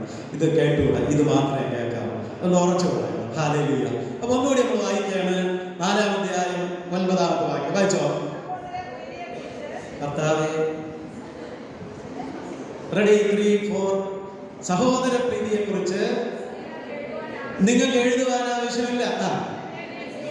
അന്യോന്യം സ്നേഹിപ്പാൻ നിങ്ങൾ ദൈവത്താൽ ഉപദേശം ലഭിച്ചതല്ലാതെ മക്കദോന്യയിലെങ്ങുമുള്ള സഹോദരന്മാരോടൊക്കെയും അങ്ങനെ ആചരിച്ചും പോരുന്നുവല്ലോ. അടുത്തത്, എന്നാൽ സഹോദരന്മാരെ അതിൽ നിങ്ങൾ അധികമായി. പിന്നീട് നമുക്ക് ബാക്കി വായിക്കാം. എന്റെ ചോദ്യം ഇതാണ്, ഏതിൽ? സഹോദര പ്രീതിയിൽ. സഹോദര പ്രീതിയിൽ. ഇത് പറയാമെന്ന സമയം കിട്ടുമോ? സഹോദര പ്രീതിയെ കുറിച്ച് സ്തോത്രം. നിങ്ങൾ അങ്ങനെ കുഴപ്പക്കാരല്ല, എന്നാലും നമുക്ക് നോക്കാം. അപ്പൊ 2ാമത്തെ സംഗതി എന്ന് പറയുന്നതാണ്, ക്രിസ്തീയ സ്നേഹത്തിൽ ദൈവത്തിന്റെ മക്കൾ എന്ത് ചെയ്യണം? വർദ്ധിച്ചു വരണം. വേറെ ലോക സ്നേഹത്തിന്റെ കാര്യമൊന്നും ഞാൻ പറഞ്ഞിട്ടില്ല. തെറ്റിദ്ധരിച്ച് കളയുന്നത് എൻ്റെ പ്രിയപ്പെട്ട കൊച്ചു മക്കളുണ്ട്. ഞാൻ പറഞ്ഞത് ക്രിസ്തീയ സ്നേഹത്തെ കുറിച്ചാണ്. അപ്പൊ 2ാമത് എന്തിൽ വർദ്ധിച്ചു വരണം? ക്രിസ്തീയ സ്നേഹത്തിൽ വർദ്ധിച്ചു വരണം. അടുത്ത നോക്കാം. അതിന്റെ അടുത്ത വാക്യം വായിച്ചു 11, 12 വാക്യങ്ങൾ. അപ്പൊ പറയുന്നത്, നിങ്ങൾ അതിൽ അധികമായി വർദ്ധിച്ചു വരണമെന്നും പിന്നെ എങ്ങനെ നടക്കണം? പുറത്തുള്ളവരോട് മര്യാദയായി നടപ്പാനും ഒന്നിനും മുട്ടില്ലാതിരിപ്പാനും. ഞങ്ങൾ നിങ്ങളോട് ആജ്ഞാപിച്ചതുപോലെ അടങ്ങി പാർപ്പാനും സ്വന്തം കാര്യം നോക്കുവാനും സ്വന്തം കൈകൊണ്ട് വേല ചെയ്യുവാനും അഭിമാനം തോന്നണം എന്നും. അതാണ് പറയുന്നത്. എന്നും ഞാൻ എന്ത് ചെയ്യണം? പ്രബോധിപ്പിക്കുകയാണ്. അപ്പം ഈ എന്നും എന്ന് പറഞ്ഞാൽ മലയാളം ടീച്ചർ എന്താ അർത്ഥം? മുകളിൽ പറഞ്ഞതിന്റെ അല്ലേ, 2 കണക്ട് ചെയ്യല്ലേ? അപ്പൊ പറഞ്ഞിരിക്കുന്ന 2ാമത്തെ കാര്യം എന്നറിയാമോ? നിങ്ങൾ ഇവിടെ 11-ാമത്തെ വാക്യത്തിൽ പറയുന്നു, മര്യാദയ്ക്ക് നടക്കണം. ആരുടെ, നമ്മുടെ ഭാഷയിൽ പറഞ്ഞ ആരെയും തോണി കയറാൻ പോകരുത്, മര്യാദയ്ക്ക് നടക്കണം. പിന്നെ എന്ത് ചെയ്യണം? ഒന്നിനും മുട്ടില്ലാതിരിക്കാൻ വേണ്ടി നിങ്ങളോട് ആജ്ഞാപിച്ചതുപോലെ തന്നെ അടങ്ങി പാർക്കണം. സ്വന്തം കൈ കൊണ്ട് വേല ചെയ്യണം. ഞാൻ നേരത്തെ പറഞ്ഞല്ലോ, ഈ തെസ്സലോനിക്കക്കാരന്മാരുടെ പ്രത്യേകത എന്തായിരുന്നു? ജോലിക്കൊന്നും പോകത്തില്ല. പിന്നെ എന്താണ്? ഉള്ളതിനെ വിട്ടുപറക്കി ഭക്ഷണം കഴിച്ചുകൊണ്ടിരുന്നു. കർത്താവിന്റെ കാര്യം ഇനി ആർക്ക് വേണ്ടി സമ്പാദിക്കുന്നു എന്ന് ചിന്തിച്ചുകൊണ്ടിരുന്നു എന്ന് പറഞ്ഞുകൊണ്ട് നിങ്ങൾ അങ്ങനെ ആയി പോകരുത്. സ്തോത്രം. 2ലും പോകാൻ പാടില്ല. മനസ്സിലായോ? അപ്പൊ അതുകൊണ്ട് 2ാമത്തെ കാര്യം ഞാൻ 3ാമത്തെ കാര്യം പറയാം. ഇവിടെ പറഞ്ഞിരിക്കുന്ന ഒരു പദമാണ് എഴുതിയിരിക്കുന്നത്, നിങ്ങൾ സ്വന്തം കൈകൊണ്ട് വേല ചെയ്യുന്നതിൽ അഭിമാനം തോന്നണമെന്നാണ്. നിങ്ങൾ അതിന്റെ ആൻസർ പറയാൻ സാധ്യതയില്ലാത്തതുകൊണ്ട് ഞാൻ പറയുകയാണ്, ദൈവത്തിന്റെ മക്കള് ക്രിസ്തീയ വേലയിൽ വർദ്ധിച്ചു വരണം. ക്രിസ്തീയ വേലവെപ്പിലല്ല. അത് നിങ്ങൾക്കറിയാം അല്ല? അത് നമുക്കറിയാം. ക്രിസ്തീയ വേലവെപ്പിലല്ല. പിന്നെ എന്ത് ചെയ്യണം? ക്രിസ്തീയ വേലയിൽ, ദൈവ വേലയിൽ വർദ്ധിച്ചു വരണം ദൈവത്തിന്റെ മക്കൾ. കണ്ടോ? 4ാമത്തെ മറ്റൊരു കാര്യം എന്ന് പറയുന്നത്, വായിക്കേണ്ട അതിന്റെ 13 മുതൽ 18 വരെയുള്ള വാക്യങ്ങളാണ്. അവിടെ പറഞ്ഞിരിക്കുന്നത് യേശു ക്രിസ്തുവിന്റെ മഹത്വ പ്രത്യക്ഷത്തെ കുറിച്ചാണ്. അതായത് 4ാമത്തെ കാര്യം ഇത്രയേ ഉള്ളൂ, ക്രിസ്തീയ പ്രത്യാശയിൽ വർദ്ധിച്ചു വരണം. അപ്പൊ 4 കാര്യങ്ങളാണ് ഈ പുസ്തകത്തിനകത്ത്, ഈ അധ്യായത്തിനകത്ത് പൗലോസ് അപ്പോസ്തലൻ പഠിപ്പിക്കാനായി ശ്രമിക്കുന്നതെന്ന് ഞാൻ മനസ്സിലാക്കുന്നു. 1ാമത്തെ കാര്യം എന്താണ്? ക്രിസ്തീയ വിശുദ്ധിയിൽ ദൈവത്തിന്റെ മക്കൾ വളർന്നു വരണം. 2, ക്രിസ്തീയ സ്നേഹത്തിൽ വർദ്ധിച്ചു വരണം. 3, ക്രിസ്തീയ വേലയിൽ വർദ്ധിച്ചു വരണം. 4, ക്രിസ്തീയ പ്രത്യാശയിൽ വർദ്ധിച്ചു വരണം. ഇതാണ് ഈ അധ്യായത്തിനകത്ത് പൗലോസ് പ്രബോധിപ്പിക്കുന്ന സംഗതി. നോക്കണം, അതിന് നമ്മൾ 1ാമത്തത് നോക്കുകയാണ്. പറ്റുമെങ്കിൽ നമുക്ക് അടുത്തതിലോട്ടൊക്കെ പോവാം. അതല്ലെങ്കിൽ നമ്മൾ ഈ ഒന്നാമത്തെ കാര്യം പറഞ്ഞ് ഇന്ന് നമ്മൾ പ്രാർത്ഥിക്കാൻ പോവുകയാണ്. ഒന്നാമത്തെ കാര്യം എന്താണ്? ക്രിസ്തീയ വിശുദ്ധിയിൽ വർദ്ധിച്ചു വരണം. അപ്പൊ നമ്മൾ നോക്കിയേ, എന്താ ഈ ക്രിസ്തീയ വിശുദ്ധിയുടെ പ്രത്യേകത? എല്ലാ മതങ്ങളും എല്ലാ വിശ്വാസങ്ങളും വിശുദ്ധിക്ക് പ്രാധാന്യം കൊടുക്കുന്നുണ്ട്. മാന്യമായി ജീവിക്കണം, നേരായി ജീവിക്കണം, സത്യമായി ജീവിക്കണം, തെറ്റുകളൊന്നും ചെയ്യരുത് എന്നെല്ലാം എല്ലാ മതങ്ങളും എല്ലാ വിശ്വാസങ്ങളും പഠിപ്പിക്കുന്നുണ്ട്. എന്നാൽ ക്രിസ്തീയ വിശ്വാസം എന്ന് പറയുന്നത് വിശുദ്ധിക്ക് പ്രത്യേക പ്രാധാന്യം കൊടുക്കുന്നുണ്ട്. അങ്ങനെ ക്രിസ്തീയ വിശ്വാസം ക്രിസ്തീയ വിശുദ്ധിക്ക് പ്രത്യേകത കൊടുക്കാൻ, അല്ലെങ്കിൽ അതിന് പ്രാധാന്യം കൊടുക്കാൻ 4 കാരണങ്ങളുണ്ട്. 4 കാരണങ്ങൾ. ഒരുപാട് കാര്യം പറയാൻ പറ്റും, പക്ഷെ കുറഞ്ഞതൊരു 4 കാര്യങ്ങളെങ്കിലും നമ്മൾ ഓർത്താലേ പറ്റത്തുള്ളൂ. ഒന്നാമത്തെ കാര്യം എന്ന് പറയുന്നത് പത്രോസ് എഴുതിയ 1-ാം ലേഖനം 1-ാം അധ്യായം അതിന്റെ 16-ാമത്തെ വാക്യം പെട്ടെന്ന് വായിച്ചു. പെട്ടെന്ന് എല്ലാവരും കൂടി വായിക്കണേ. സ്തോത്രം. വായിച്ചോ. 1 പത്രോസ് 1:16.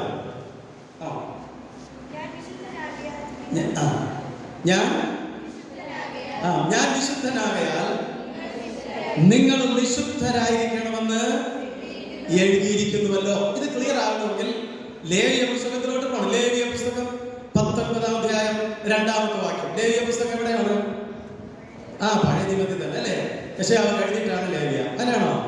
ഇല്ല, ഉൽപ്പത്തി, പുറപ്പാട്, ലേവ്യ. 3-ാമത്തെ പുസ്തകം. പെട്ടെന്ന് വായിച്ച ലേവ്യ 19:2. എന്താ എഴുതിയിരിക്കുന്നത്? നിങ്ങളുടെ പറയേണ്ടതെന്നാൽ നിങ്ങളുടെ ദൈവമായ യഹോവ എന്ന ഞാൻ വിശുദ്ധനാകയാൽ. എന്തുകൊണ്ട് വിശുദ്ധനായിരിക്കണം? പെട്ടെന്ന് പറഞ്ഞാൽ നമുക്ക് പഠിച്ചത് പെട്ടെന്ന് 4 കാര്യം പറഞ്ഞു. എന്തുകൊണ്ട് നമ്മൾ വിശുദ്ധനായിരിക്കണം? നിങ്ങളുടെ ദൈവമായ യഹോവ എന്ന ഞാൻ വിശുദ്ധനാകയാൽ നിങ്ങളും വിശുദ്ധരായിരിക്കണം. കണ്ടോ? ഞാൻ വിശുദ്ധനാകയാൽ നിങ്ങളും വിശുദ്ധരായിരിക്കണം എന്ന് എഴുതിയിരിക്കുന്നുവല്ലോ. അപ്പൊ നമ്മൾ പഠിക്കാൻ പോകുന്ന ഒരു കാര്യം, നമ്മൾ ആരാധിക്കുന്ന ദൈവത്തിന്റെ സ്വഭാവം എന്താ? ദൈവത്തിന്റെ സ്വഭാവം എന്താ? നമ്മുടെ ദൈവ സ്നേഹമാണ് അല്ലെ? ദൈവ കരുണയുള്ളവനാണ്, ക്ഷമിക്കുന്നവനാണ്, ആർദ്രതയുള്ളവനാണ്, ദയാലുവാണ്, അൽഫയാണ്, ഒമേഗയാണ്, ആദിയാണ്, അന്ത്യമാണ് എന്നൊക്കെ നമ്മൾ പറയും. ദൈവം വിശുദ്ധനാണെന്ന് പറയുമോ? നമ്മുടെ ദൈവത്തിന്റെ സ്വഭാവം എന്താണ്? നമ്മുടെ ദൈവത്തിന്റെ സ്വഭാവത്തിന്റെ ഒന്നാമത്തെ പ്രത്യേകത, നാം ആരാധിക്കുന്ന ദൈവം വിശുദ്ധനായ ദൈവമാണ്. ഹല്ലേലൂയ. ഹല്ലേലൂയ പറഞ്ഞേ. ഹല്ലേലൂയ. നമ്മൾ ആരാധിക്കുന്ന നമ്മുടെ ദൈവത്തിന്റെ നേച്ചറിൽ ഏറ്റവും പ്രധാനപ്പെട്ടത് അവൻ വിശുദ്ധനാണ് എന്നുള്ളതാണ്. ഒരു കൊച്ചുദാഹരണം പറഞ്ഞ് നമുക്ക് അവസാനിപ്പിക്കാം. ആഫ്രിക്കൻ രാജ്യം, ഒരു സങ്കല്പ കഥയാണ്. ആഫ്രിക്കൻ രാജ്യത്ത് ഒരു രാജാവുണ്ടായിരുന്നു. അദ്ദേഹം പ്രജാക്ഷേമ തൽപരനൊന്നും അല്ലായിരുന്നു. അദ്ദേഹത്തിൻ്റെതായിട്ടുള്ള കാര്യങ്ങളൊക്കെ നോക്കി ദുസ്വഭാവിയായി, ജനത്തിന് ഏതൊരു വിധമായ നന്മയും ചെയ്യാതെ ആഡംബരമായി അദ്ദേഹം ജീവിക്കാനിടയായി. ഈ രാജാവിന്റെ ഭരണത്തിൽ ജനങ്ങളെല്ലാം മടുത്തു. അവർ പറഞ്ഞു, ഈ രാജാവിനെ ഞങ്ങൾക്ക് വേണ്ട. അതുകൊണ്ട് അവരെല്ലാവരും കൂടി തീരുമാനിച്ചു, ഈ രാജാവിനെ പിടിച്ചു കെട്ടണം. എന്നിട്ട് രാജാവിനെ ജനകീയ കോടതിയിൽ വിസ്തരിക്കണമെന്ന് അവർ തീരുമാനിച്ചു. അങ്ങനെ ആളുകളെല്ലാം കൂടി തീരുമാനിച്ച് ഒറ്റക്കെട്ടായി നിന്നുകൊണ്ട് ഈ രാജാവിനെ പിടിച്ചു കെട്ടി നേരെ ജനങ്ങളുടെ ഇടയിലേക്ക് കൊണ്ടുവന്നു.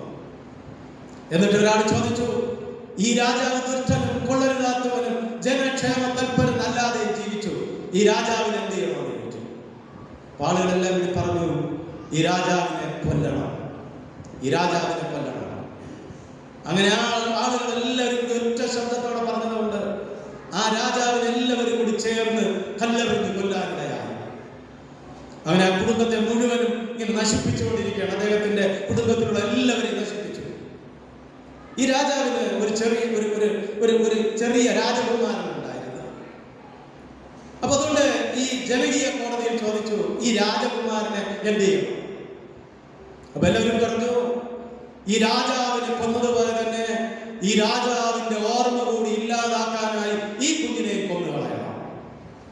അപ്പൊ അവിടെ കൂട്ടത്തിൽ നിന്ന് വേറെ ഒരാൾ വിളിച്ചു പറഞ്ഞു, ഈ കുഞ്ഞിനെ കൊല്ലാൻ പാടില്ല, ഈ കുഞ്ഞിനെ നമുക്ക് വളർത്തണം.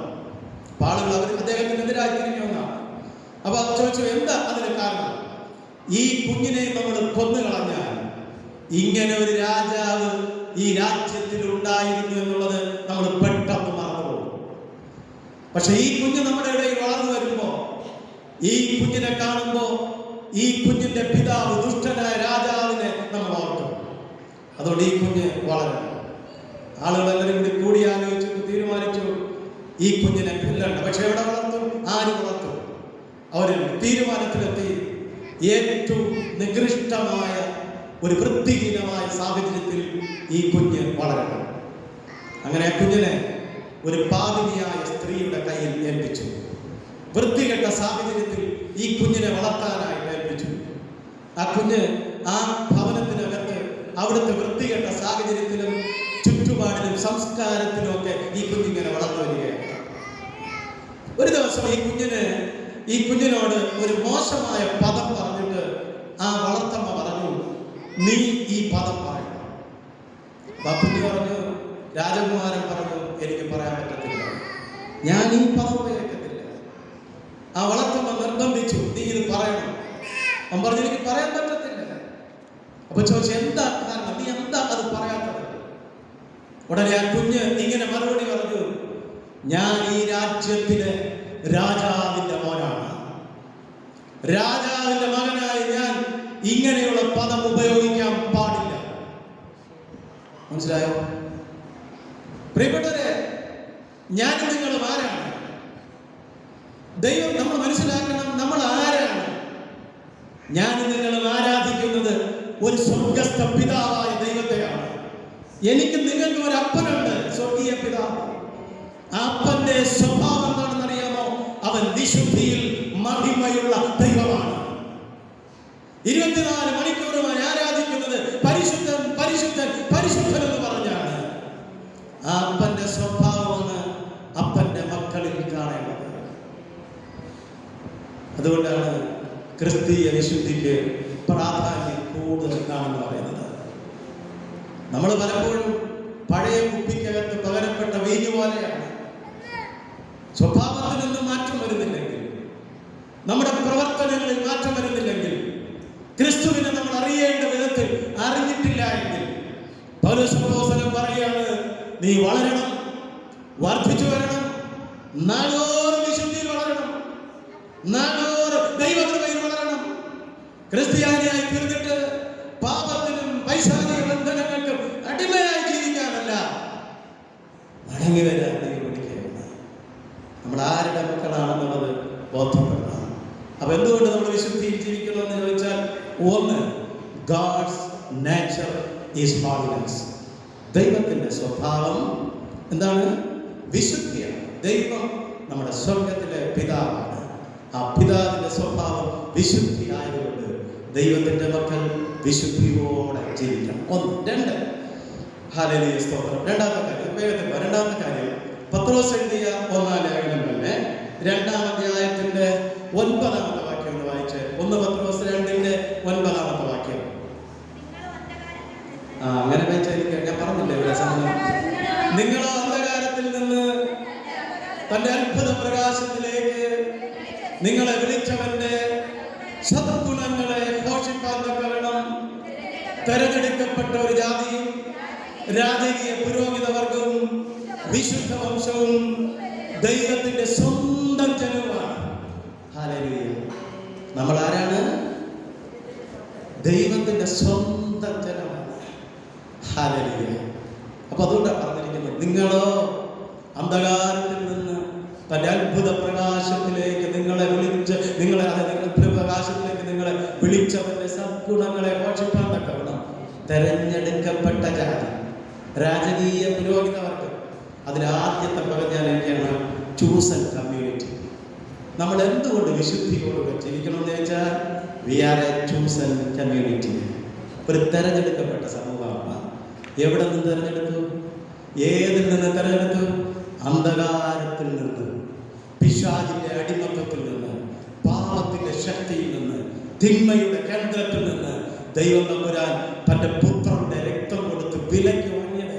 നമ്മൾ ഈ ലോകത്തിൽ ജാതികളെ പോലെ ജീവിക്കാൻ ചെയ്യാനല്ല, മറിച്ച് സ്തോത്രം ഒരു തെരഞ്ഞെടുക്കപ്പെട്ട കമ്മ്യൂണിറ്റിയായി ഈ ലോകത്ത് ജീവിക്കാൻ വേണ്ടിയിട്ടാണ്. മനസ്സിലായോ? രണ്ട് ക്രിസ്ത്യാനികൾ തമ്മിൽ അടികൂടിയ നാട്ടുകാരെന്ത് പറയും? എന്ത് പറയും? രണ്ട് ക്രിസ്ത്യാനികൾ തമ്മിൽ അടികൂടിയ നാട്ടുകാരെന്ത് പറയും? നാട്ടുകാരെന്ന് ഞാൻ പറഞ്ഞത് ഈ ദൈവം ഇല്ലാത്ത അല്ലെങ്കിൽ ക്രിസ്തു വിശ്വാസം ഇല്ലാത്ത ആളുകൾ ആദ്യം ചോദിക്കുന്നുണ്ടായിരുന്നു. അവർക്ക് അറിയാവുന്ന ഭാഷയിൽ അവർ പറയും, നിങ്ങൾ പള്ളിക്കാരല്ലേ, നിങ്ങൾ എന്തിനു പള്ളിയിൽ പോകണം? മനസ്സിലായോ? പള്ളിയിൽ പോകാത്തവർ ചോദിക്കുകയാണ്, നിങ്ങൾ എന്തിന് പള്ളിയിൽ പോകുന്നു എന്ന് പറഞ്ഞാൽ ജാതികളായ ആളുകൾക്ക് അറിയാം നിങ്ങളൊരു തെരഞ്ഞെടുക്കപ്പെട്ട കമ്മ്യൂണിറ്റിയാണ്. നമ്മളത് ചോദിച്ചു നോക്കേ, ഈ സമൂഹത്തിൽ എത്രയോ മിടുക്കരായ, കുലമഹിമയുള്ള, കുടുംബ മഹിമയുള്ള, വിദ്യാഭ്യാസ യോഗ്യതയുള്ള, അറിവും കഴിവും ഉണ്ടായിരുന്ന പലരെയും ദൈവം തെരഞ്ഞെടുക്കാതെ കൃപയായി നമ്മളെ തെരഞ്ഞെടുത്തത് അവന്റെ മക്കളായി ജീവിക്കാൻ വേണ്ടിയിട്ടാണ്. Hallelujah, hallelujah. അവന്റെ മക്കളായി ജീവിക്കാൻ വേണ്ടി. We are a chosen community. ഇതിന് ഹോളി എന്നുള്ളതിന് ഉപയോഗിച്ചിരിക്കുന്ന ഒരു ഗ്രീക്ക് വാക്കുണ്ട്, ഹഗിയോസ്.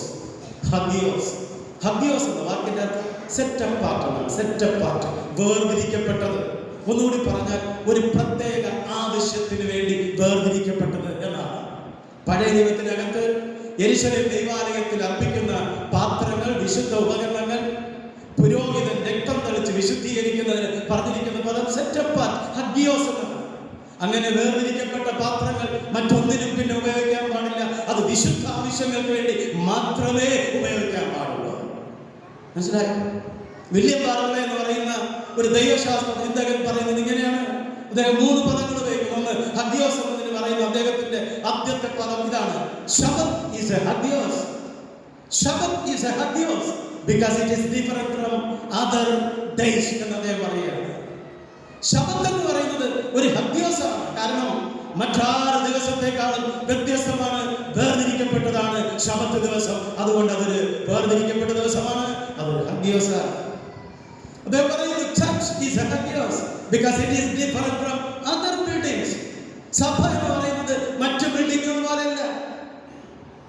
സഭ ദൈവത്തെ ആരാധിക്കാനായി വേർതിരിക്കപ്പെട്ട ഒരു വിശുദ്ധീകരിച്ച് വേർതിരിക്കപ്പെട്ട ഒരു സ്ഥലമാണ്. അതൊരു ഹഗ്യോസാണ്. മൂന്നാമത് ദൈവം പറയുന്നു Christians are hagios because they are different from other people. മറ്റാളുകളിൽ നിന്ന് അവർ വ്യത്യസ്തപ്പെട്ടവരാണ്. കാരണം അവർ തെരഞ്ഞെടുക്കപ്പെട്ട ഒരു കമ്മ്യൂണിറ്റിയാണ്. അപ്പൊ നമ്മളാരാ? ഹലോ, നമ്മളാരാ? ഈ ഗ്രീക്ക് വാക്ക് പറഞ്ഞു, നമ്മളാരാ? ഹഗ്യോസാ. സെറ്റ് അപ്പാർട്ട്, വേർതിരിച്ചു വെച്ചതാണ്. എന്തിനു വേണ്ടി? നമ്മുടെ ദൈവത്തിന്റെ സന്നിധിയിൽ ഒരു വേർതിരിക്കപ്പെട്ട കമ്മ്യൂണിറ്റിയായി, ഒരു വേർതിരിക്കപ്പെട്ട കൂട്ടമായി നിൽക്കാൻ വേണ്ടിയിട്ടാണ്. Hallelujah, hallelujah, hallelujah. അതുകൊണ്ട് പൗലോസ് അപ്പോസ്തലൻ പറയാണ്, നിങ്ങൾ വിശുദ്ധിയിൽ വളരണം. അപ്പൊ പ്രിയപ്പെട്ടവരെ, നമ്മുടെ കൊടുക്കലിൽ വിശുദ്ധി ഉണ്ടായിരിക്കണം, നമ്മുടെ പെരുമാറ്റത്തിൽ വിശുദ്ധി ഉണ്ടായിരിക്കണം, നമ്മുടെ നടപ്പിൽ വിശുദ്ധി ഉണ്ടായിരിക്കണം, നമ്മുടെ കേൾവിയിലും വാക്കിലും ഒക്കെ വിശുദ്ധി ഉണ്ടായിരിക്കണമെന്ന് ദൈവം ആഗ്രഹിക്കുന്നു. എപ്പോഴും മനസ്സിൽ വെച്ചുകൊള്ളണം, എൻ്റെ അപ്പൻ സ്വർഗീയ പിതാവാണ്, അവൻ വിശുദ്ധനാണ്. 2, ഞാനൊരു തിരഞ്ഞെടുക്കപ്പെട്ട കമ്മ്യൂണിറ്റിയാണ്, എൻ്റെ കർത്താവിൻ്റെ പൈതലാണ്. എന്നെ ഒരു ചൂസൺ കമ്മ്യൂണിറ്റിയായി വേർതിരിച്ച് ദൈവം വച്ചിരിക്കുകയാണ് വിശുദ്ധിയോടെ ജീവിക്കാൻ. 3, വിശുദ്ധിയിൽ ജീവിക്കുന്നവർക്ക് ദൈവത്തിൻ്റെ പ്രത്യേക കരുതലും സംരക്ഷണവും ലഭിക്കും. വിശുദ്ധിയിൽ ജീവിക്കുന്ന ദൈവത്തിന്റെ മക്കളെ സംരക്ഷിക്കാനായി ദൈവം തന്റെ ദൂതന്മാരെ അയക്കും. മനസ്സിലായോ? വേദപുസ്തകത്തിൽ ഒരുപാട് ഉദാഹരണങ്ങൾ. ഞാൻ ഇന്നലെ പറഞ്ഞ ദാനിയേൽ നല്ലൊരു ഉദാഹരണമാണ്. ദാനിയേൽ 1:8 ദാനിയേൽ ഇങ്ങനെ പറയുന്നു, തനിക്ക് അശുദ്ധി ഭവിക്കാൻ ഇടവരുത്തരുതെന്ന് ഷണ്ഡാധിപനോട് അപേക്ഷിച്ചു. എന്താ തന്നെ ദാനിയേലിന്റെ തീരുമാനം? രാജകീയ ഭോജനം കൊണ്ടും രാജാവ് കുടിക്കുന്ന വീഞ്ഞു കൊണ്ടും തന്നെത്താൻ അശുദ്ധമാക്കുകയില്ലെന്ന് ദാനിയേൽ ഹൃദയത്തിൽ നിശ്ചയിച്ചു. എന്താ തീരുമാനം? രാജകീയ ഭോജനം. അന്ന് രാജാവിന് കൊടുക്കുന്നതായിട്ടുള്ള ഭോജനം എന്താ പ്രത്യേകത? രാജാവിന് കൊടുക്കുന്ന ഭോജനവും രാജശാലയിൽ കിട്ടുന്ന വിഗ്രഹത്തിന് അർപ്പിച്ചതിന് ശേഷം, ദൈവത്തിന് സമർപ്പിച്ചതിന് ശേഷം എടുക്കുന്ന വിഗ്രഹാർപ്പിതമാണ്. ആ വിഗ്രഹാർപ്പിതം ഞാൻ കഴിക്കത്തില്ല എന്ന് ദാനിയേൽ ഹൃദയത്തിൽ തീരുമാനിച്ചു. ദൈവത്തിന്റെ കുഞ്ഞെ, വിശുദ്ധിക്ക് വേണ്ടി ഒരു വില കൊടുക്കാൻ നീ തയ്യാറായാൽ നിന്റെ ജീവിതത്തിന്റെ പ്രതിസന്ധിയുടെ മധ്യത്തിൽ എന്റെ തമ്പുരാൻ കൂടെ ഉണ്ടായിരിക്കും. മനസ്സിലായോ? തന്റെ ജീവിതത്തിൽ ഒരു പ്രതിസന്ധി വന്ന് പരിശോധന നടത്തിയപ്പോ ദൈവം തമ്പുരാൻ ദാനിയേലിനെ വിശിഷ്ടനാക്കി മാറ്റി. എത്ര ഇരട്ടി? 10 ഇരട്ടി വിശുദ്ധനാക്കി മാറ്റി. ചിലപ്പോൾ വിശുദ്ധിക്ക് വേണ്ടി നമ്മൾ നിൽക്കുമ്പോൾ ലോകം നമ്മളെ ഒറ്റപ്പെടുത്തിയെന്നിരിക്കും, കളിയാക്കിയെന്നിരിക്കും, പരിഹസിച്ചെന്നിരിക്കും, നമ്മളെ മറ്റുള്ളവരുടെ കൂട്ടത്തിൽ നിന്ന് മാറ്റി നിർത്തിയിരിക്കും. പക്ഷെ വിശുദ്ധിക്ക് വേണ്ടി നമ്മൾ നിൽക്കുമ്പോൾ ദൈവം നമ്മുടെ കൂട്ടത്തുണ്ടായിരിക്കും. ദൈവം നമ്മളോട് കൂട്ടത്തുണ്ടായിരിക്കും. ചില പ്രലോഭനങ്ങളെ, ചില പ്രതികൂലങ്ങളെ, ചില അനുഭവങ്ങളെ നമുക്ക് കർത്താവിനെ പ്രതി വിട്ടുകളയാനായിട്ട് മനസ്സുണ്ടാകും. നമ്മള് പഴയ നിയമത്തിലെ യോശുവയുടെ പുസ്തകം 7-ാം അധ്യായത്തിലോട്ട് നമ്മൾ വരിക. യോശുവയുടെ പുസ്തകം 7-ാം അധ്യായത്തിൽ നമ്മൾ കാണുന്ന ഒരു പ്രത്യേകതയുണ്ട്. അവിടെ ഇസ്രായേൽ ജനങ്ങൾ യെരിഹോ പട്ടണം പിടിച്ചടക്കുകയാണ്. യെരിഹോ പട്ടണത്തിന്റെ പ്രത്യേകതകൾ ഒത്തിരിയുണ്ട്. യെരിഹോ പട്ടണം എന്ന് പറയുന്നത് അന്നത്തെ ഒരു വെൽ സെറ്റപ്ഡ് സിറ്റി ആയിരുന്നു. Well advanced city of the Asian time. പുരാതന കാലത്തിലെ ഏറ്റവും പ്രധാനപ്പെട്ടതായ അല്ലെങ്കിൽ നല്ല അഡ്വാൻസ് ആയിട്ടുള്ള ഒരു പട്ടണമാണ്. അവർ പണിതിരുന്നതായിട്ടുള്ള മതിലിന്റെ മുകളിൽ പോലും ഹൈവേ ഉണ്ടായിരുന്നു. വാഹനങ്ങൾ അങ്ങോട്ടും ഇങ്ങോട്ടും പോകുന്നതക്കവണ്ണം വിശാലമേറിയ പാത ഉണ്ടായിരുന്നു.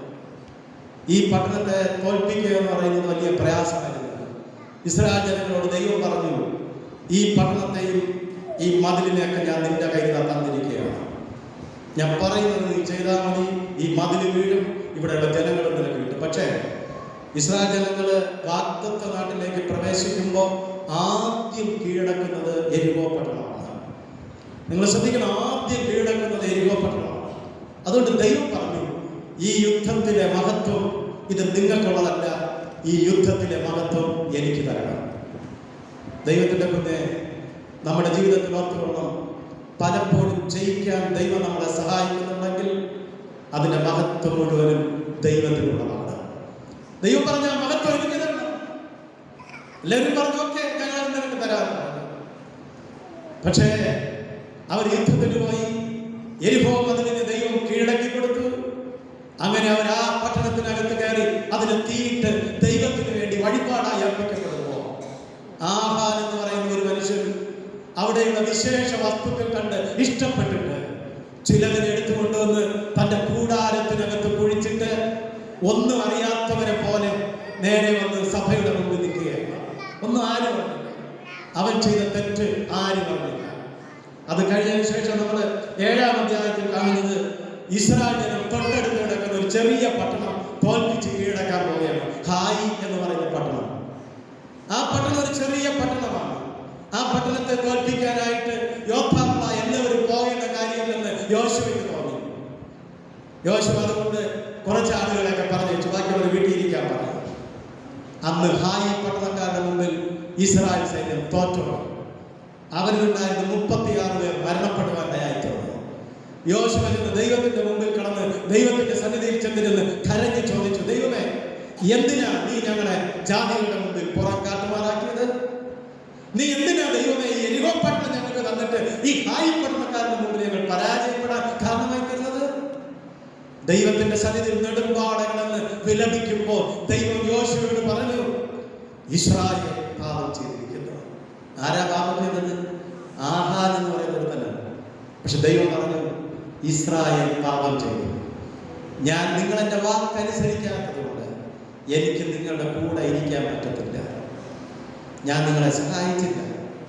ഹല്ലേലൂയ. നിങ്ങളുടെ ഇടയിൽ ശാപമുണ്ടെന്ന് പറഞ്ഞു. ഇന്നലെ ഞാൻ വീട് ശുദ്ധീകരിക്കുന്നതിനെ കുറിച്ച് പറഞ്ഞു, അല്ലേ?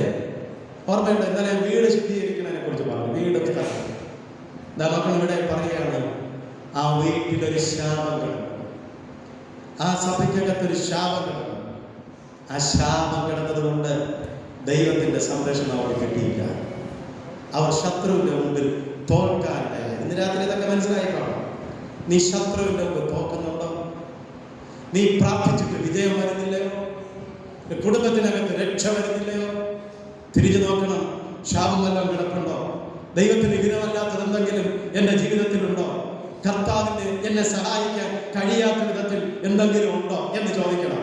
ഞാൻ ഈ അടുത്ത സമയത്ത് ഇയ്യോബിന്റെ പുസ്തകം വായിക്കുമ്പോൾ അതിന്റെ 5-ാം അധ്യായം, ഇയ്യോബിന്റെ പുസ്തകം 5-ാം അധ്യായം അതിന്റെ 3 മുതൽ 5 വരെയുള്ള ഭാഗത്ത് ശാപത്തെക്കുറിച്ച് ഇയ്യോബിന്റെ പുസ്തകത്തിനകത്ത് പറഞ്ഞിരിക്കുന്ന ഒരു കാര്യം കാണുവാനായി തോന്നുന്നു. ഇയ്യോബിന്റെ പുസ്തകം 5-ാം അധ്യായം, അതിന് 5-ാം അധ്യായത്തിന്റെ 3 മുതൽ 5 വരെയുള്ള ഭാഗം നമ്മൾ ശ്രദ്ധിക്കുമ്പോൾ അവിടെ ഇങ്ങനെ എഴുതിയിരിക്കുന്നതായിട്ട് നമുക്ക് കാണാൻ പറ്റും. മൂഢൻ വേരുന്നത് ഞാൻ കണ്ടു, ക്ഷണത്തിൽ അവന്റെ പാർപ്പിടത്തെ ശപിച്ചു. മനസ്സിലായോ? ഒരു ശാപം ഇതാ ഒരു മൂഢന്റെ മേൽ വരികയാണ്. അപ്പൊ എന്ത് സംഭവിച്ചു? 4-ാമത്തെ വാക്യം, അവന്റെ മക്കൾ രക്ഷയോട് അകന്നിരിക്കുന്നു, അവർ രക്ഷകനില്ലാതെ വാതിൽക്കൽ വെച്ച് തകർന്നു പോകുന്നു. 4-ാമത്തെ വാക്യമാണ്. 5-ാമത്തെ വാക്യം ശ്രദ്ധിച്ച്, അവന്റെ വിളവ് വിശപ്പുള്ളവർ തിന്നുകളയും, മുള്ളുകളിൽ നിന്നും അതിനെ പറിച്ചെടുക്കും, അവരുടെ സമ്പത്ത് ദാഹമുള്ളവർ കപ്പിക്കളയും. മനസ്സിലായോ? ഒരു വീട്ടിനകത്ത്, ഒരു കുടുംബത്തിനകത്ത് ശാപം കിടക്കുമ്പോൾ എന്ത് സംഭവിക്കുന്നു? അവന്റെ മക്കള് രക്ഷയോട് അകന്നു പോവുകയാണ്. അവന്റെ കുടുംബം ദൈവത്തിന്റെ സ്നേഹത്തിൽ നിന്നും സംരക്ഷണത്തിൽ നിന്ന് അകന്നു പോവുകയാണ്. അവൻ അധ്വാനിക്കുന്നു, അവന്റെ സമ്പത്ത് വേറെ ആരെയോ കൊണ്ടുപോകുന്നു. മനസ്സിലായോ പ്രിയപ്പെട്ടവരെ?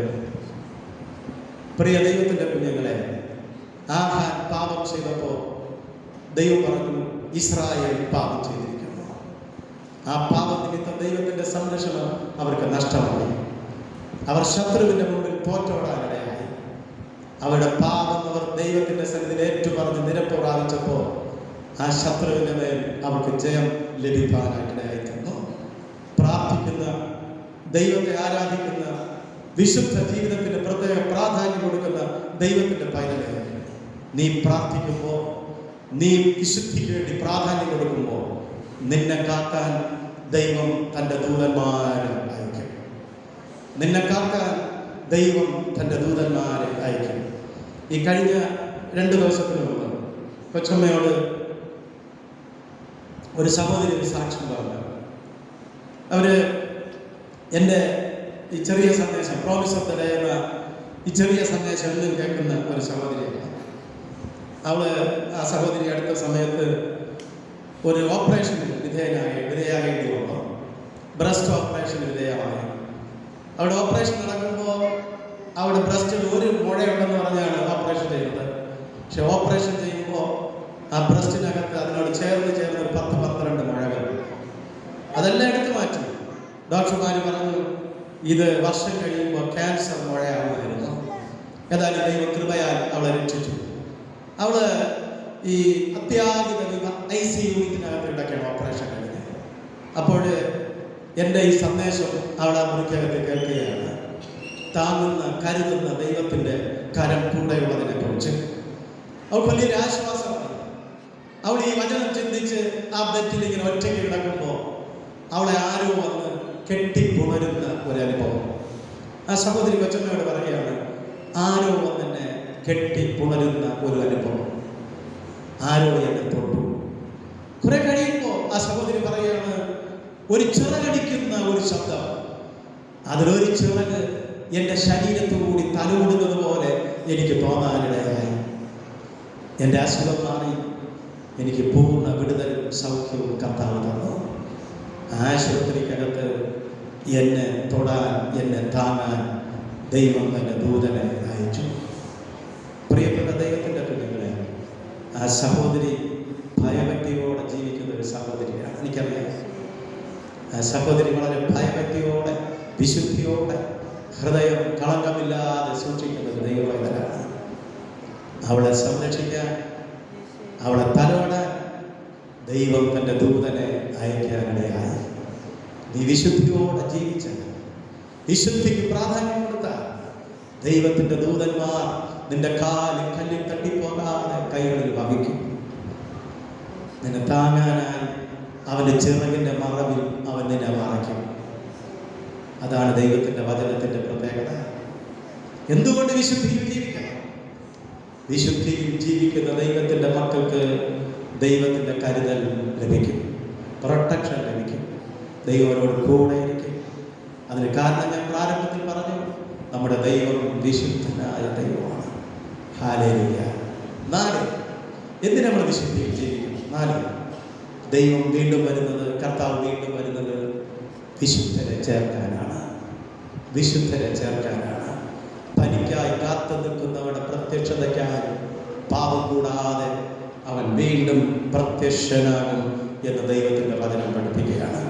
അതാണ് നമ്മൾ വായിച്ച തെസ്സലോനിക്കർക്ക് 1 ലേഖനം 4-ാം 13 വാക്യങ്ങൾ. കർത്താവ് ഗംഭീരനാദത്തോടും പ്രധാന ദൂതന്റെ ശബ്ദത്തോടും ദൈവത്തിന്റെ കാഹളത്തോടും കൂടെ സ്വർഗത്തിൽ നിന്ന് ഇറങ്ങി വരും. അന്ന് ക്രിസ്തുവിൽ മരിച്ചവർ മുൻപേ ഉയർത്തെഴുന്നേൽക്കും. പിന്നെ ജീവനോടെ ശേഷിക്കുന്ന നാം അവരോടൊരുമിച്ച് കർത്താവിനെതിരേൽപ്പാൻ മേഘങ്ങളിൽ എടുക്കപ്പെടും. ഈ കർത്താവിന്റെ ഗംഭീരനാദവും പ്രധാന ദൂതന്റെ ശബ്ദവും ദൈവത്തിന്റെ കാഹളത്തിനൊക്കെ പ്രത്യേക അർത്ഥങ്ങളുണ്ട്. അതിലൊരു സംഗതിയാണ് കർത്താവ് താൻ ഗംഭീരനാദം, പ്രധാന ദൂതന്റെ ശബ്ദം. എന്തിനായി പ്രധാന ദൂതന്റെ ശബ്ദം എന്നറിയാമോ? ഈ പ്രധാന ദൂതന്റെ ശബ്ദം കേൾപ്പിക്കുന്നതിന് ഒരു പ്രത്യേക കാര്യമുണ്ട്. ഈ ദൈവത്തിന്റെ മക്കള് യേശുക്രിസ്തുവിന്റെ മധ്യാകാശ വരവിൽ കാഹള ശബ്ദം, അവന്റെ വരവിന്റെ ശബ്ദം കേട്ട് വിശുദ്ധന്മാർ രൂപാന്തരം പ്രാപിക്കും. അത് മരിച്ചുപോയവരും ജീവിച്ചിരിക്കുന്നവരും രൂപാന്തരം പ്രാപിക്കും. രൂപാന്തരം പ്രാപിച്ച് ഇവർ പോകുന്ന നേരെ മധ്യാകാശത്തിൽ കർത്താവിനെ എതിരേൽക്കാനാണ്. ഇവരിങ്ങനെ മുകളിലേക്ക് പോകുമ്പോൾ, കർത്താവിന്റെ അടുക്കലേക്ക് പോകുമ്പോൾ, വഴിയിൽ വെച്ച് ശത്രുവായ സാത്താൻ ദൈവത്തിന്റെ മക്കളുടെ ആത്മാവിന് നേരെ അവകാശം പറയാനും യുദ്ധം ചെയ്യാനും ഇറങ്ങി വരും. മനസ്സിലായോ?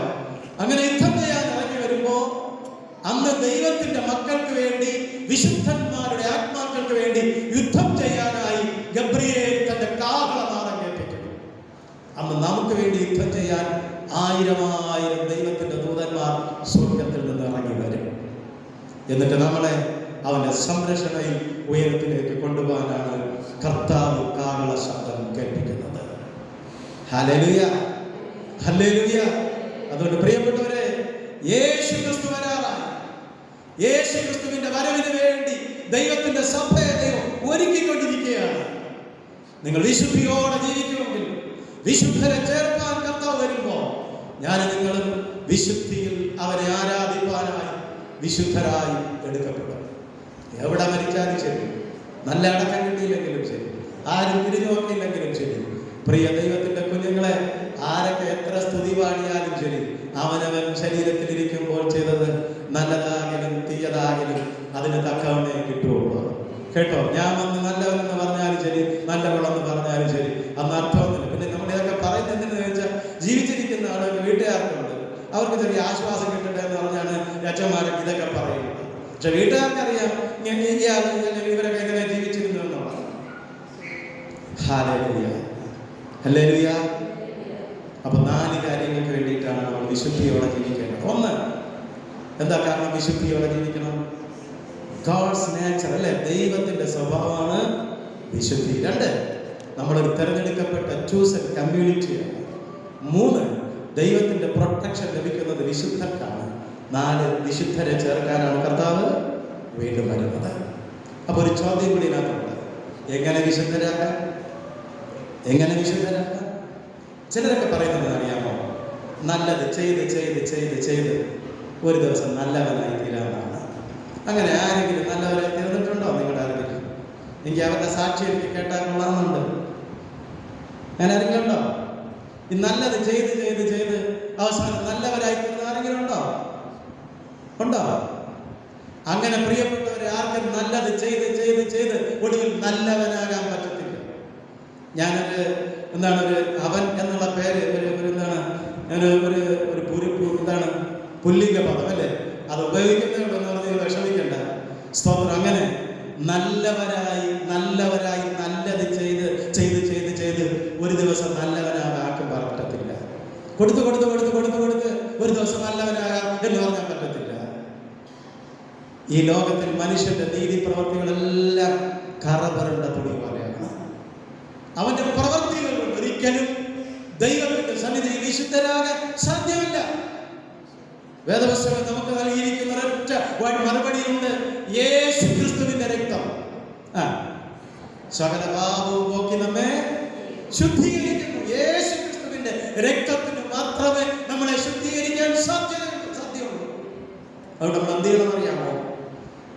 രണ്ട് വാക്യങ്ങൾ ഞാൻ കൂടെ പറഞ്ഞു. ഒന്നാമത്തെ കാര്യം യോഹന്നാൻ എഴുതിയ സുവിശേഷം, സ്തോത്രം, യോഹന്നാൻ എഴുതിയ സുവിശേഷം അതിൻ്റെ 17-ാം അധ്യായം 19-ാമത്തെ വാക്യം എന്ന് വെച്ചാൽ പെട്ടെന്ന് വായിച്ച്. യോഹന്നാൻ 17:19. യോഹന്നാൻ 17:19 അങ്ങനെ എഴുതിയിരിക്കുന്നു, അവർ സാക്ഷാൽ വിശുദ്ധീകരിക്കപ്പെട്ടവരാകേണ്ടതിന് ഞാൻ അവർക്ക് വേണ്ടി എന്നെ തന്നെ വിശുദ്ധീകരിക്കുന്നു. കണ്ട, യേശു ക്രിസ്തുവിന്റെ രക്തം നമ്മുടെ പാപത്തെ പോക്കി നമ്മളെ ശുദ്ധീകരിക്കും. പക്ഷെ അതോടൊപ്പം തന്നെ നമ്മൾ രണ്ട് കാര്യങ്ങളോട് ശ്രദ്ധിക്കണം. ഒന്ന്, ഇവിടെ യേശു കർത്താവ് പറയാണ്, ഞാൻ അവർക്ക് വേണ്ടി എന്നെ തന്നെ വിശുദ്ധീകരിക്കുകയാണ്. ആർക്ക് വേണ്ടി? ആർക്ക് വേണ്ടി? ആർക്ക് വേണ്ടിയാണ് കർത്താവ് വിശുദ്ധീകരിച്ചത്? അവർക്ക് വേണ്ടി. ആർക്ക് വേണ്ടി? ശിഷ്യന്മാർക്ക് വേണ്ടി. കേട്ടോ, ആർക്ക് വേണ്ടി? ശിഷ്യന്മാർക്ക് വേണ്ടി വിശുദ്ധീകരിക്കുകയാണ്. കർത്താവിന്റെ മഹാപുരോഹിത പ്രാർത്ഥനയിൽ പ്രാർത്ഥിക്കുകയാണ്, കർത്താവേ, നീ എനിക്ക് തന്നതിൽ ഒന്നും നഷ്ടമായി പോയില്ല കർത്താവേ. പക്ഷെ യേശുവിനെ അറിയാം, ഒരല്പം കഴിയുമ്പോൾ പത്രോസിനെ തള്ളി പറയാൻ പോവുകയാണ്. യേശുവിനെ അറിയാം, ഈ കൂടെ നിൽക്കുന്ന, ഈ വളഞ്ഞു നിൽക്കുന്ന എല്ലാം ഇത് എന്നെ വിട്ട് സ്തോത്രം ഓടിപ്പോകാൻ പോവുകയാണ്. ഒരുത്തനെ കാണിച്ചു കൊടുക്കാൻ പോവുകയാണ്. കർത്താവിനെ അറിയാം.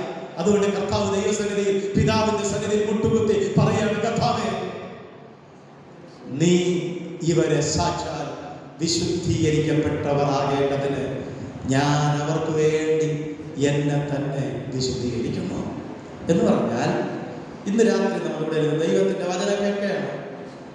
നിങ്ങളുടെ വീട്ടിലെ പല ആളുകളും ഇന്ന് ഈ കൺവെൻഷനിൽ പങ്കെടുത്തിട്ടില്ല. പങ്കെടുത്തിട്ടുണ്ടോ? പങ്കെടുത്തിട്ടില്ല. അവരെവിടെ? നമുക്കറിയില്ല. നമുക്കറിയില്ല അല്ലേ?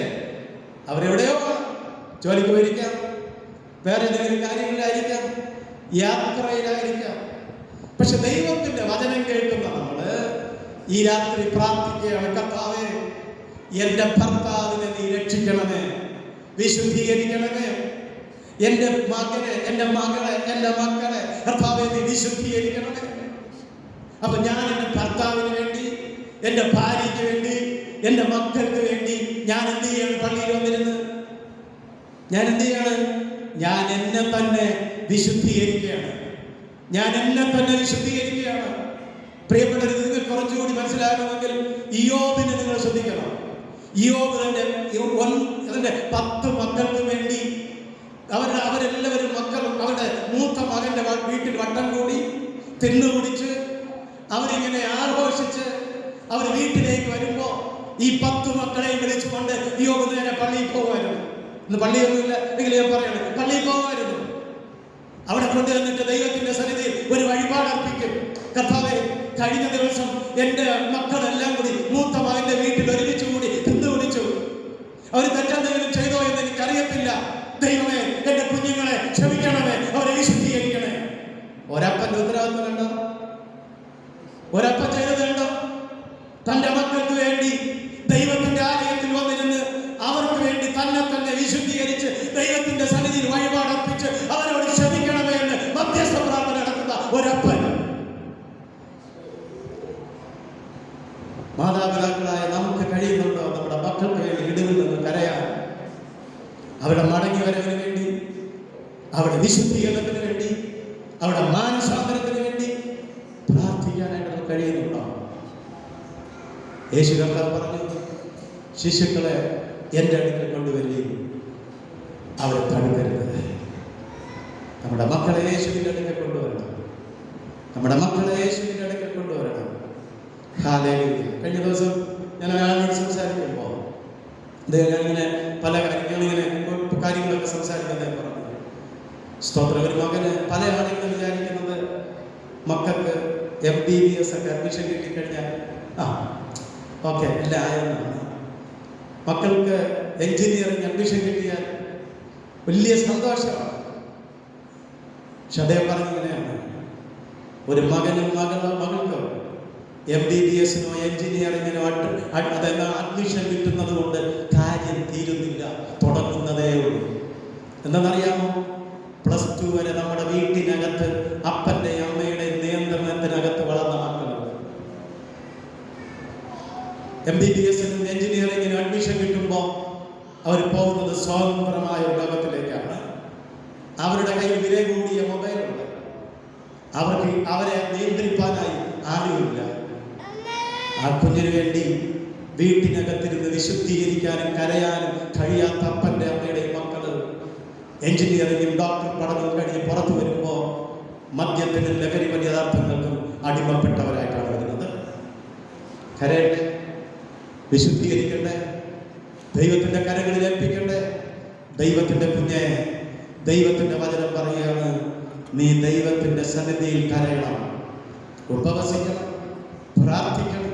കർത്താവേ, എൻ്റെ ഭർത്താവ് മാനസാന്തരപ്പെട്ടിട്ടില്ല, എൻ്റെ ഭാര്യ രക്ഷയുടെ അനുഭവത്തിലേക്ക് വന്നിട്ടില്ല, അവൾക്ക് വേണ്ടി, അവന് വേണ്ടി, എൻ്റെ പ്രിയപ്പെട്ടവന് വേണ്ടി, എൻ്റെ മക്കൾക്ക് വേണ്ടി ഞാൻ എന്നെ തന്നെ വിശുദ്ധീകരിക്കുന്നു. അർത്ഥം മനസ്സിലായോ? അർത്ഥം മനസ്സിലായോ? മറ്റൊരാളിന് വേണ്ടി വേദന സ്വയം ഏറ്റെടുത്ത് ബലിയായി തീരുമ്പോഴാണ് നമ്മുടെ സഹോദരങ്ങളെ നമുക്ക് നേടാൻ കഴിയുന്നത്. രണ്ടാമത് 1 തിമോഥെയോസിന് ലേഖനം എഴുതുന്നു. പൗലോസ് അപ്പോസ്തലൻ ഇങ്ങനെ പറയുന്നു, 1 തിമോഥെയോസ് 4:5, ദൈവവചനത്താലും പ്രാർത്ഥനയാലും വിശുദ്ധീകരിക്കപ്പെടുന്നുവല്ലോ. എങ്ങനെ ഒരാൾ വിശുദ്ധീകരിക്കപ്പെടുന്നു? ദൈവവചനത്താലും പ്രാർത്ഥനയാലും വിശുദ്ധീകരിക്കപ്പെടുന്നു. വചനമാണ് പാപം എന്ന് കാണിച്ചു തരുന്നത്. ഒരു ചിന്തകൻ ഒരിക്കലും ഇങ്ങനെ പറഞ്ഞു, വചനം ഒന്നുകിൽ നമ്മളെ പാപത്തിൽ നിന്ന് അകറ്റും, അല്ലെങ്കിൽ പാപം നമ്മെ വചനത്തിൽ നിന്ന് അകറ്റും. ഒന്നുകിൽ വചനം നമ്മളെ പാപത്തിൽ നിന്ന് അകറ്റും, അല്ലെങ്കിൽ പാപം നമ്മളെ വചനത്തിൽ നിന്ന് അകറ്റും. ദൈവത്തിൻ്റെ വചനം കേൾക്കണം. ദൈവത്തിൻ്റെ വചനം കേൾക്കുമ്പോഴാണ്, ദൈവത്തിൻ്റെ വചനം വായിക്കുമ്പോഴാണ്, ദൈവത്തിൻ്റെ വചനം പഠിക്കുമ്പോഴാണ് പാപത്തെക്കുറിച്ച് ബോധം വരുന്നത്, വിശുദ്ധിയിൽ ജീവിക്കേണ്ടതിൻ്റെ ആവശ്യകത ബോധപ്പെടുന്നത്.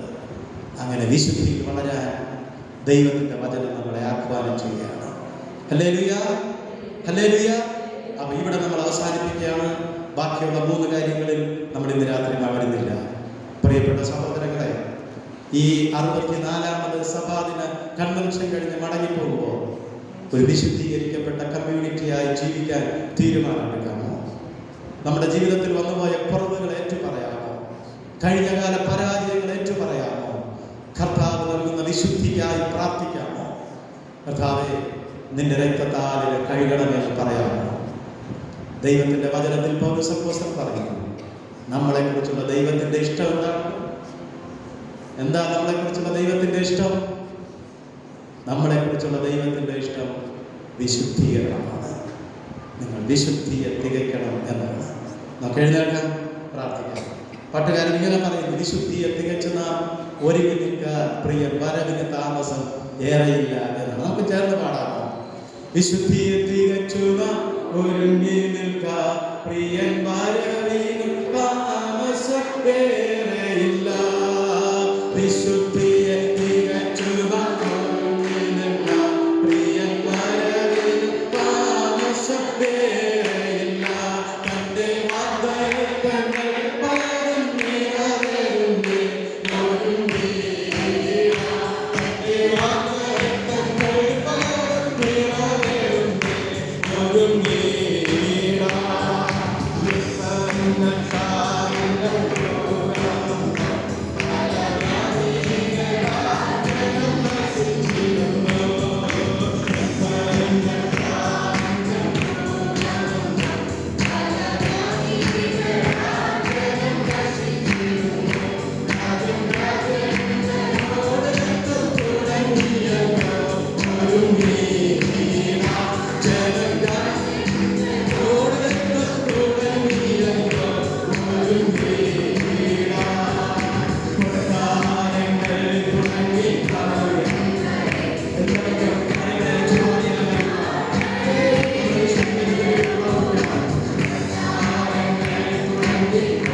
ദൈവത്തിന്റെ കരങ്ങളിലേക്ക് നമ്മെ ഏൽപ്പിക്കുകയും ഈ രാത്രി ആത്മപരിശോധനയ്ക്ക് വേണ്ടി ഒരല്പസമയത്തെ നമുക്ക് വേർതിരിക്കുകയും ചെയ്യാം.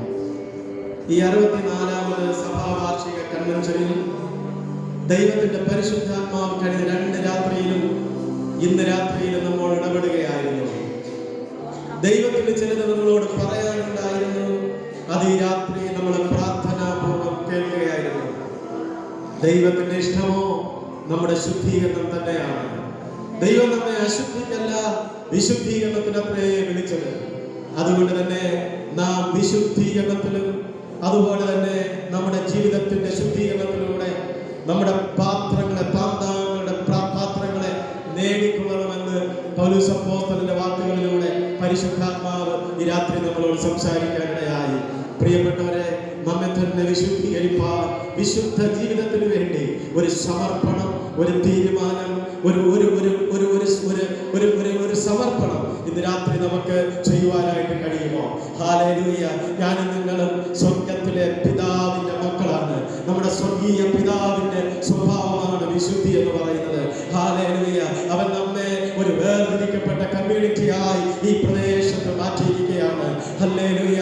വിശുദ്ധിയോടെ ജീവിക്കുന്ന ദൈവത്തിന്റെ മക്കളെ സംരക്ഷിക്കുവാൻ ദൈവം തന്റെ ദൂതനെ അയക്കുന്നു. ഹല്ലേലൂയ. കർത്താവ് വിശുദ്ധരെ ചേർക്കാനാണ് അവൻ ഈ ലോകത്തിലേക്ക് വീണ്ടും വരുന്നത്. അതുകൊണ്ട് തന്നെ ഇന്ന് രാത്രി നമ്മൾ കേട്ടു മറ്റുള്ളവർക്ക് വേണ്ടി, നമ്മുടെ കുടുംബത്തിന് വേണ്ടി, നമുക്ക് വേണ്ടി നാം തന്നെ വിശുദ്ധീകരിക്കപ്പെടേണ്ടിയിരിപ്പുണ്ട്. ഇന്ന് രാത്രി പറയാമോ, കർത്താവേ, എന്നെ തന്നെ വിശുദ്ധീകരിക്കണമേ, അങ്ങനെ രക്തത്താൽ എന്നെ കഴുകണമേ, എനിക്കൊരു വിശുദ്ധ ജീവിതം തരണമേ, എന്റെ കുറവുകളെല്ലാം ക്ഷമിക്കണമേ, എന്റെ പാപങ്ങളെല്ലാം പൊറുക്കണമേ, എന്നെ ദൈവമേ അങ്ങ് വിശുദ്ധിയോടെ ജീവിക്കാൻ ഒരു കൃപ തരണമേ എന്ന് ഈ രാത്രി നമുക്ക് പ്രാർത്ഥിക്കാം. എവിടെയെങ്കിലും വീണുപോയെങ്കിൽ, ആരെങ്കിലും ദൈവത്തിന്റെ സന്നിധിയിൽ സ്തോത്രം നിൽക്കണമെന്ന് ആഗ്രഹിച്ചുവെങ്കിൽ, നിൽക്കാൻ കഴിയാതെ പോയെങ്കിൽ ഇന്ന് രാത്രി ദൈവത്തിന്റെ കൃപയിൽ ശരണപ്പെടുക. അവന്റെ അടിപ്പിടരാ ദൈവം നിന്നെ വിടുവിക്കട്ടെ. യേശു ക്രിസ്തുവിന്റെ രക്തത്താൽ ദൈവം നിന്നെ കഴുകട്ടെ. അവന്റെ കരുണ നമ്മുടെ മേൽ അവൻ വർഷിപ്പിക്കട്ടെ. ഈ രാത്രി നമുക്ക് പ്രാർത്ഥിക്കാം. നമ്മുടെ കുടുംബത്തിന് വേണ്ടി നമുക്ക് പ്രാർത്ഥിക്കാം. കർത്താവേ, എന്റെ മക്കൾക്ക് വേണ്ടി ഞാൻ എന്നെ തന്നെ ഈ ആലയത്തിൽ വന്നിരുന്ന് വിശുദ്ധീകരിക്കുകയാണ്. എന്റെ പ്രിയപ്പെട്ടവർക്ക് വേണ്ടി ഞാൻ എന്നെ തന്നെ ഒരുക്കുകയാണ്. എന്നെ വിശുദ്ധീകരിക്കണമേ, കർത്താവേ, ഏറ്റെടുക്കണമേ, കരുണ കാണിക്കണമേ എന്ന് ഈ രാത്രി നമുക്ക് ദൈവത്തോട് പ്രാർത്ഥിക്കാം. ദൈവവചനത്താലും പ്രാർത്ഥനയാലും വിശുദ്ധീകരിക്കപ്പെടുന്നുവല്ലോ. ദൈവത്തിന്റെ വചനം പാപത്തെ നമുക്ക് ചൂണ്ടിക്കാണിച്ചു തരുമ്പോ പ്രാർത്ഥന നമ്മളെ വിശുദ്ധീകരിക്കുന്നതിന് കാരണമാകുന്നു. ഈ രാത്രി നമുക്ക് ദൈവത്തിന്റെ സന്നിധിയിൽ പ്രാർത്ഥിക്കാം, നമ്മെ തന്നെ ഏൽപ്പിക്കാം. ഈ രാത്രി നമുക്ക് പറയാം, കർത്താവേ, അങ്ങയുടെ വരവിനാളിൽ ഞാൻ ഉണ്ടാകണമെന്ന് എനിക്ക് ആഗ്രഹമുണ്ട്. കർത്താവേ, സ്വർഗീയ പിതാവേ, അവിടുത്തെ വരവിന് വേണ്ടി എന്നെ ഒരുക്കണമേ. അവിടുത്തെ വരവിന്റെ ധ്വനികൾ അവിടെ എവിടെയായി മുഴങ്ങി കേൾക്കുകയാണല്ലോ. എന്നെ ദൈവമേ അവിടുന്ന് സ്വീകരിക്കണമേ എന്ന് പറഞ്ഞ് കർത്താവിന്റെ കരങ്ങളിൽ നമ്മെ ഏൽപ്പിക്കാം. കർത്താവിന്റെ കരങ്ങളിൽ നമ്മെ ഏൽപ്പിക്കാം. ഇന്ന് രാത്രി എത്ര മക്കള് ദൈവത്തിന്റെ വചനത്തിന്റെ മുമ്പിൽ തങ്ങളെ തന്നെ ഏൽപ്പിച്ചു കൊടുക്കുക? ഈ രാത്രി എത്ര പേരൊരു തീരുമാനമെടുക്കും? യേശു നിങ്ങളെ വിളിക്കുകയാണ്. നിങ്ങൾക്ക് ഒറ്റയ്ക്ക് കഴിയില്ല, കർത്താവ് നിങ്ങളെ സഹായിക്കാമെന്ന് പറഞ്ഞ് ഇന്ന് രാത്രി കർത്താവ് നിങ്ങളെ വിളിക്കുകയാണ്. യേശുപ്പ, എനിക്കൊരു വിശുദ്ധ ജീവിതം വേണമെന്ന് ആഗ്രഹിക്കുന്ന എത്ര മക്കൾ ഇവിടെ ഉണ്ട്? കർത്താവ്, എനിക്കൊരു വിശുദ്ധ ജീവിതം വേണം, എൻ്റെ പ്രിയപ്പെട്ടവര് വിശുദ്ധിയിലേക്ക് വരണമെന്ന് ഞാൻ ആഗ്രഹിക്കുകയാണ്. ഇതാ എന്നെ തന്നെ അങ്ങേക്കായി സമർപ്പിക്കുന്നെന്ന് പറഞ്ഞ് എത്ര പേർ തങ്ങളുടെ ജീവിതങ്ങളെ ഒരിക്കൽ കൂടി കർത്താവിന് വേണ്ടി സമർപ്പിക്കും?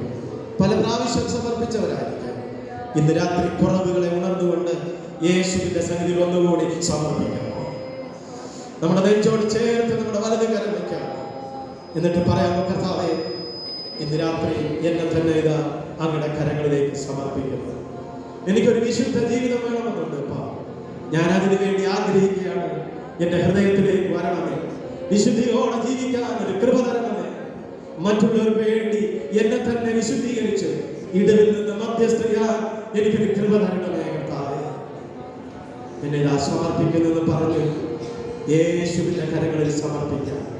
പാപത്തിന്റെ വഴിയിൽ വീണുപോയെങ്കിൽ, തെറ്റിന് അടിമപ്പെട്ടു പോയെങ്കിൽ, പാപം നിന്നെ വല്ലാതെ നിന്നെ പിടിച്ച് നിന്നെ അമർത്തി വെച്ചിരിക്കുന്നുണ്ടെങ്കിൽ, ഈ രാത്രി യേശുവിന്റെ സാന്നിധ്യം വരുമ്പോൾ നിന്റെ ജീവിതത്തിൽ അതെല്ലാറ്റിൽ നിന്ന് മോചനം തരും.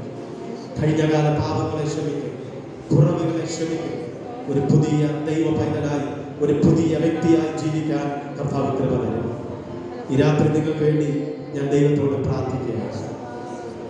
സ്വർഗ്ഗപിതാവേ, അവിടുത്തെ പുത്രനെ ഞങ്ങളുടെ പാപത്തിന് പ്രായശ്ചിത്തമായി തന്നുവല്ലോ. ഞങ്ങൾ ഈ ലോകത്തിൽ ദൈവമേ ഒരു വിശുദ്ധ ജീവിതം നയിക്കാനായിട്ട് പഴയ നിയമകാലത്ത് മനുഷ്യൻ യാഗങ്ങൾ അർപ്പിച്ചു ദൈവമേ. എന്നാൽ മനുഷ്യൻ പാപികളായി തീർന്നതല്ലാതെ അവന്റെ പാപത്തിന് മോചനം കിട്ടിയില്ല എന്ന് ഞങ്ങൾ അറിയുന്നു. അവിടുത്തെ പുത്രനിലൂടെ കാൽവരി മരണത്തിലൂടെ ഞങ്ങൾക്ക് തന്നിരിക്കുന്ന വിശുദ്ധിയുടെ അനുഭവത്തിനായി സ്തോത്രം കർത്താവേ. ആ രക്തം ഞങ്ങൾക്കൊരു അടയാളമായി രാത്രി വയ്ക്കുന്നതിനായി നന്ദി. ഈ രാത്രി വിശുദ്ധിക്ക് വേണ്ടി പ്രാധാന്യം കൊടുത്ത് സമർപ്പിക്കപ്പെട്ട എല്ലാ മക്കൾക്ക് വേണ്ടി അടി ദൈവത്തിന്റെ സന്നിധിയിൽ പ്രാർത്ഥിക്കുന്നു. ദൈവമേ, നിന്റെ മക്കളെ അങ്ങയോട് ചേർത്ത് നിർത്തിക്കൊള്ളണമേ. അവിടുത്തെ വരവിന് വേണ്ടി നിന്റെ മക്കളെ ഒരുക്കണമേ. നിങ്ങളുടെ പരിശുദ്ധാത്മാവിൽ അവരെ മുദ്രയിട്ടുകൊണ്ടേ കർത്താവേ. പാപത്തെക്കുറിച്ചും നീതിയെക്കുറിച്ചും ന്യായവിധിയെക്കുറിച്ചും ബോധം വരുത്തുന്ന ദൈവത്തിന്റെ ആത്മാവ് എപ്പോഴും ഇവരെ നയിച്ചുകൊണ്ടിരിക്കുന്നത്. ഹല്ലേലൂയ. ഈ കൺവെൻഷൻ യോഗങ്ങൾ അനുഗ്രഹമാക്കി ദൈവം തന്നതിനായി സ്തോത്രം. തീരുമാനമെടുത്ത എല്ലാ മക്കൾക്കായി സ്തോത്രം, അവരുടെ ജീവിതങ്ങൾക്കായി സ്തോത്രം. ഇന്ന് രാത്രി നീ ഞങ്ങളെ സമാധാനത്തോടെ പറഞ്ഞേക്കുന്നുവല്ലോ കർത്താവേ. ഭാരങ്ങൾ മാറിപ്പോട്ടെ, രോഗങ്ങൾ മാറിപ്പോട്ടെ, പൈശാചിക ബന്ധനങ്ങൾ മാറിപ്പോട്ടെ, ദൈവിക സൗഖ്യങ്ങൾ ഈ മക്കളുടെ മേൽ പകരപ്പെടട്ടെ എന്ന് ഞാൻ പ്രാർത്ഥിക്കുന്നു. ഈ കൺവെൻഷൻ നേർച്ചയെ നടത്തിയ പ്രിയ പിതാവിനായി, കുടുംബത്തിനായി ദൈവത്തോട് പ്രാർത്ഥിക്കുന്നു. ദൈവമേ, നിന്റെ മക്കള് ദൈവകൃപ അനുഭവിക്കട്ടെ, ഇരട്ടിയായ നന്മകൾ പ്രാപിക്കട്ടെ. നിന്റെ മകന് ദൈവം കൊടുത്ത സൗഖ്യത്തിനായി സഭയായി ഞങ്ങൾ നന്ദി പറയുന്നു. അധ്യക്ഷത വെച്ച അച്ഛനായി, ഇടവയിലെ കമ്മിറ്റിക്കായി 64ാമത് സഭാദിന സ്തോത്രാരാധന നാളെ നടക്കുമ്പോൾ അത് ഭംഗിയായി തീരേണ്ടതിനായി ദൈവത്തോട് പ്രാർത്ഥിക്കുന്നു. അടിയെ നിർത്തിയതിനായി സ്തോത്രം. മടക്കയാത്രയിൽ കൂടെ ഇരിക്കണം, മാനവ മഹത്വം സ്വീകരിക്കണം. ക്രിസ്തു യേശു മുഖാന്തരം ഞങ്ങളുടെ പ്രാർത്ഥന കേൾക്കണമേ. ആമേൻ. വിശ്വാസത്തോടെ ആശീർവാദം സ്വീകരിപ്പിക്കും. പിതാപുത്ര പരിശുദ്ധാത്മാവാം ത്രിയേക ദൈവത്തിന്റെ അനുഗ്രഹവും സംസർഗവും കൂട്ടായി പ്രിയമുള്ളവരെ നിങ്ങളെല്ലാവരോടും ഇപ്പോൾ